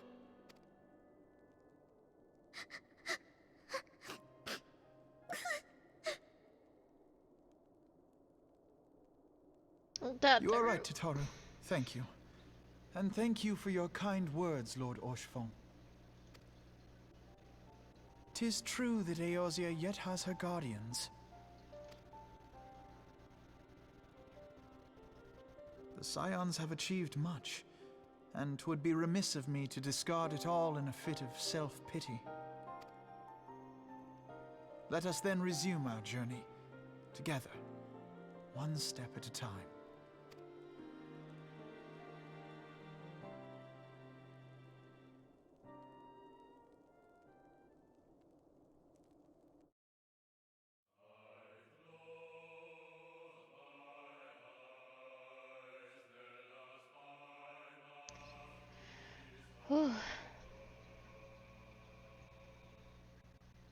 So that, aside from a few cutscenes after the end of these credits, that is the end of A Realm Reborn. And it is, I still feel that the A Realm Reborn patch is like the last one is the hypest shit. It's so crazy. You have been removed from, like, respect and like, this... And like the order is decimated again. Everyone is missing, dead or otherwise. Everyone's in hiding. We're in hiding. We have to go to a foreign nation that doesn't let outsiders in. It's very good. I wish I remembered how to... Oh, no, that's not what I wanted.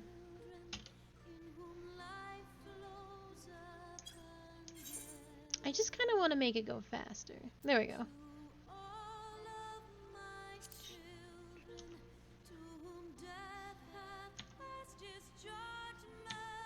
There we go. Well, that's as fast as it's gonna go. Well, that's not very fast at all. Final Fantasy 14. Ugh.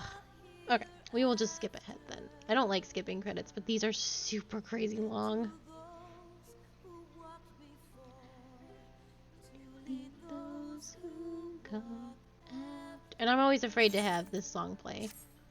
So I don't get absolutely decimated by a DCMA.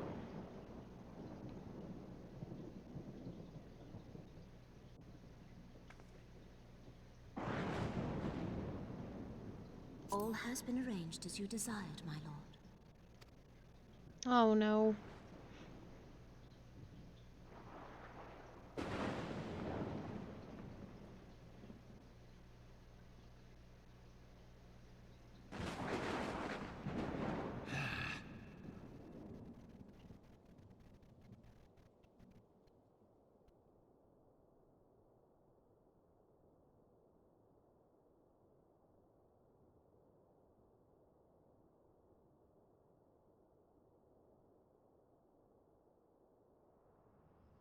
Are you winning, son?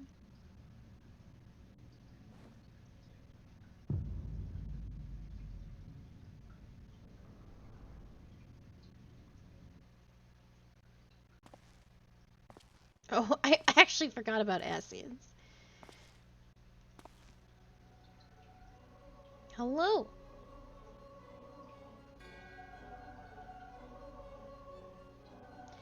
Nebrialis is no more.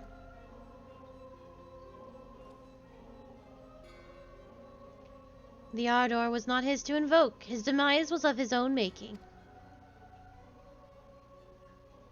Nevertheless, it concerns me. They have extinguished that which should rightfully be eternal. Mayhap he was not wholly mistaken. Greater haste may be warranted. We are of one mind. The northern lands, then?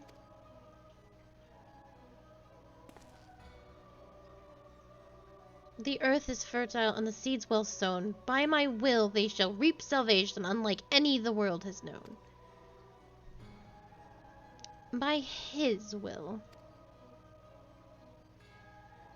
By his will.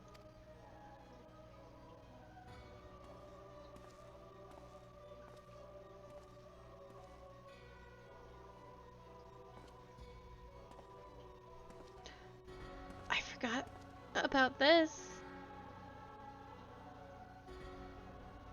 Urianger! I have answered thy summons, emissary. Speak and make thine intent known.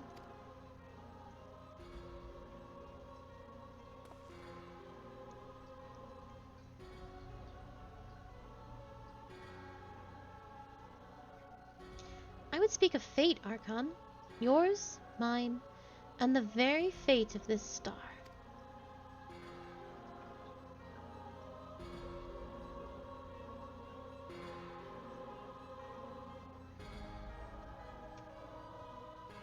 I forgot about Urianger. When do we end their careers? When we're allowed to go back into Ul'dah.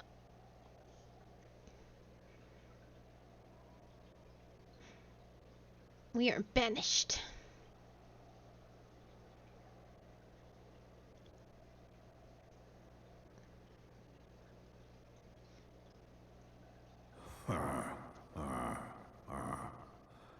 Thou thinkest sanctuary lieth beyond. Urianger is voiced by Balthiar. Balthiar's voice actor. He's the nerd elf who lost his girlfriend. He's one of the Scions, like one of the only remaining Scions right now. Delusion, despair, death. Thou shalt find naught else here.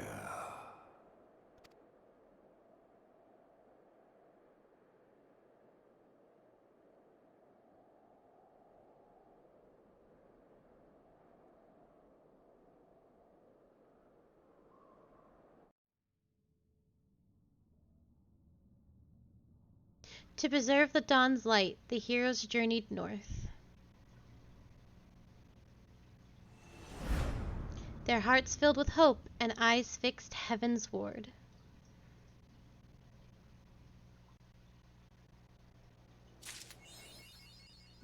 No, Midgar Stormer would be here regardless.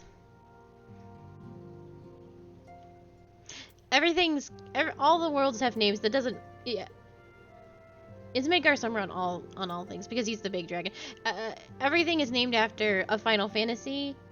All the servers are named after Final Fantasy things. So you've got Springing Cactar, Midgar Stormer, there's Leviathan, Ramu. They don't mean, the server itself is just a name. It doesn't mean anything.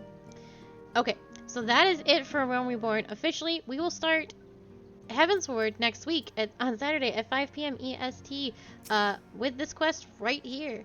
And we will begin that journey. Before we go, though, I will give us a little teaser.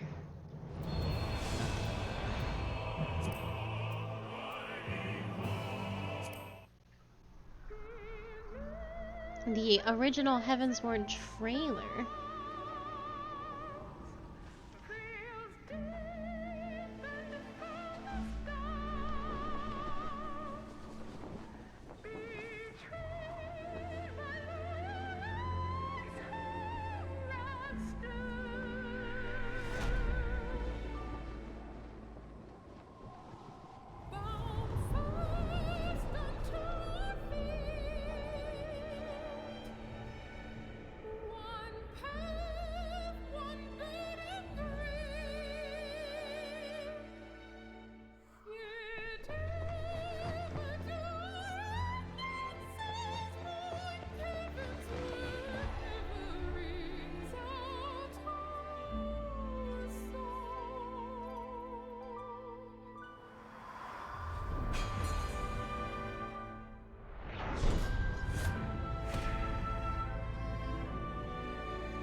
Estinian.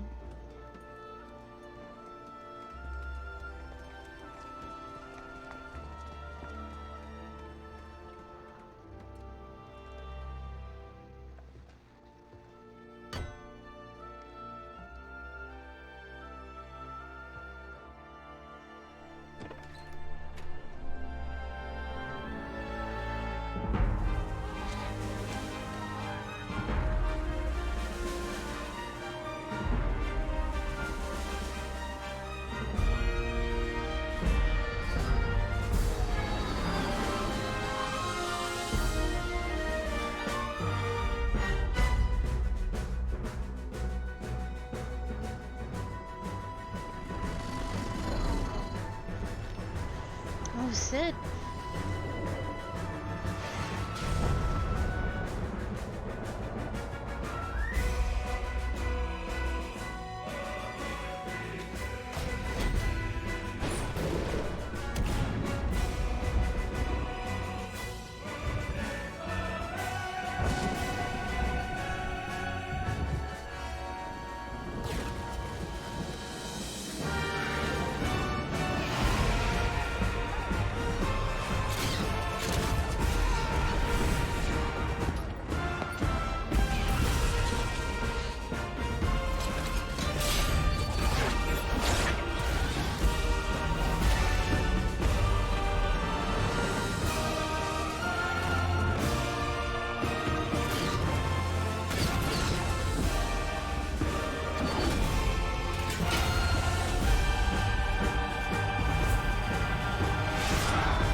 And that will be next week. Very, very exciting. Oh, it's so pretty. But, yeah, so 5 p.m. EST we will start Heavensward on Saturday and on Sundays. Thank you so very much for being here and seeing to the end of A Realm Reborn. It is very good. I look forward to getting into Heavensward. It's probably one of my favorite expansions. So I very much look forward, and I haven't replayed it in a very, very long time. So I am super looking forward to it, seeing all the twists and turns and how we resolve things and find everyone if we can find everyone. So it's going to be very, very good. Thank you so much for being here. I hope you all have a very lovely evening and staying for this long. Please take care and have a good night. Goodbye.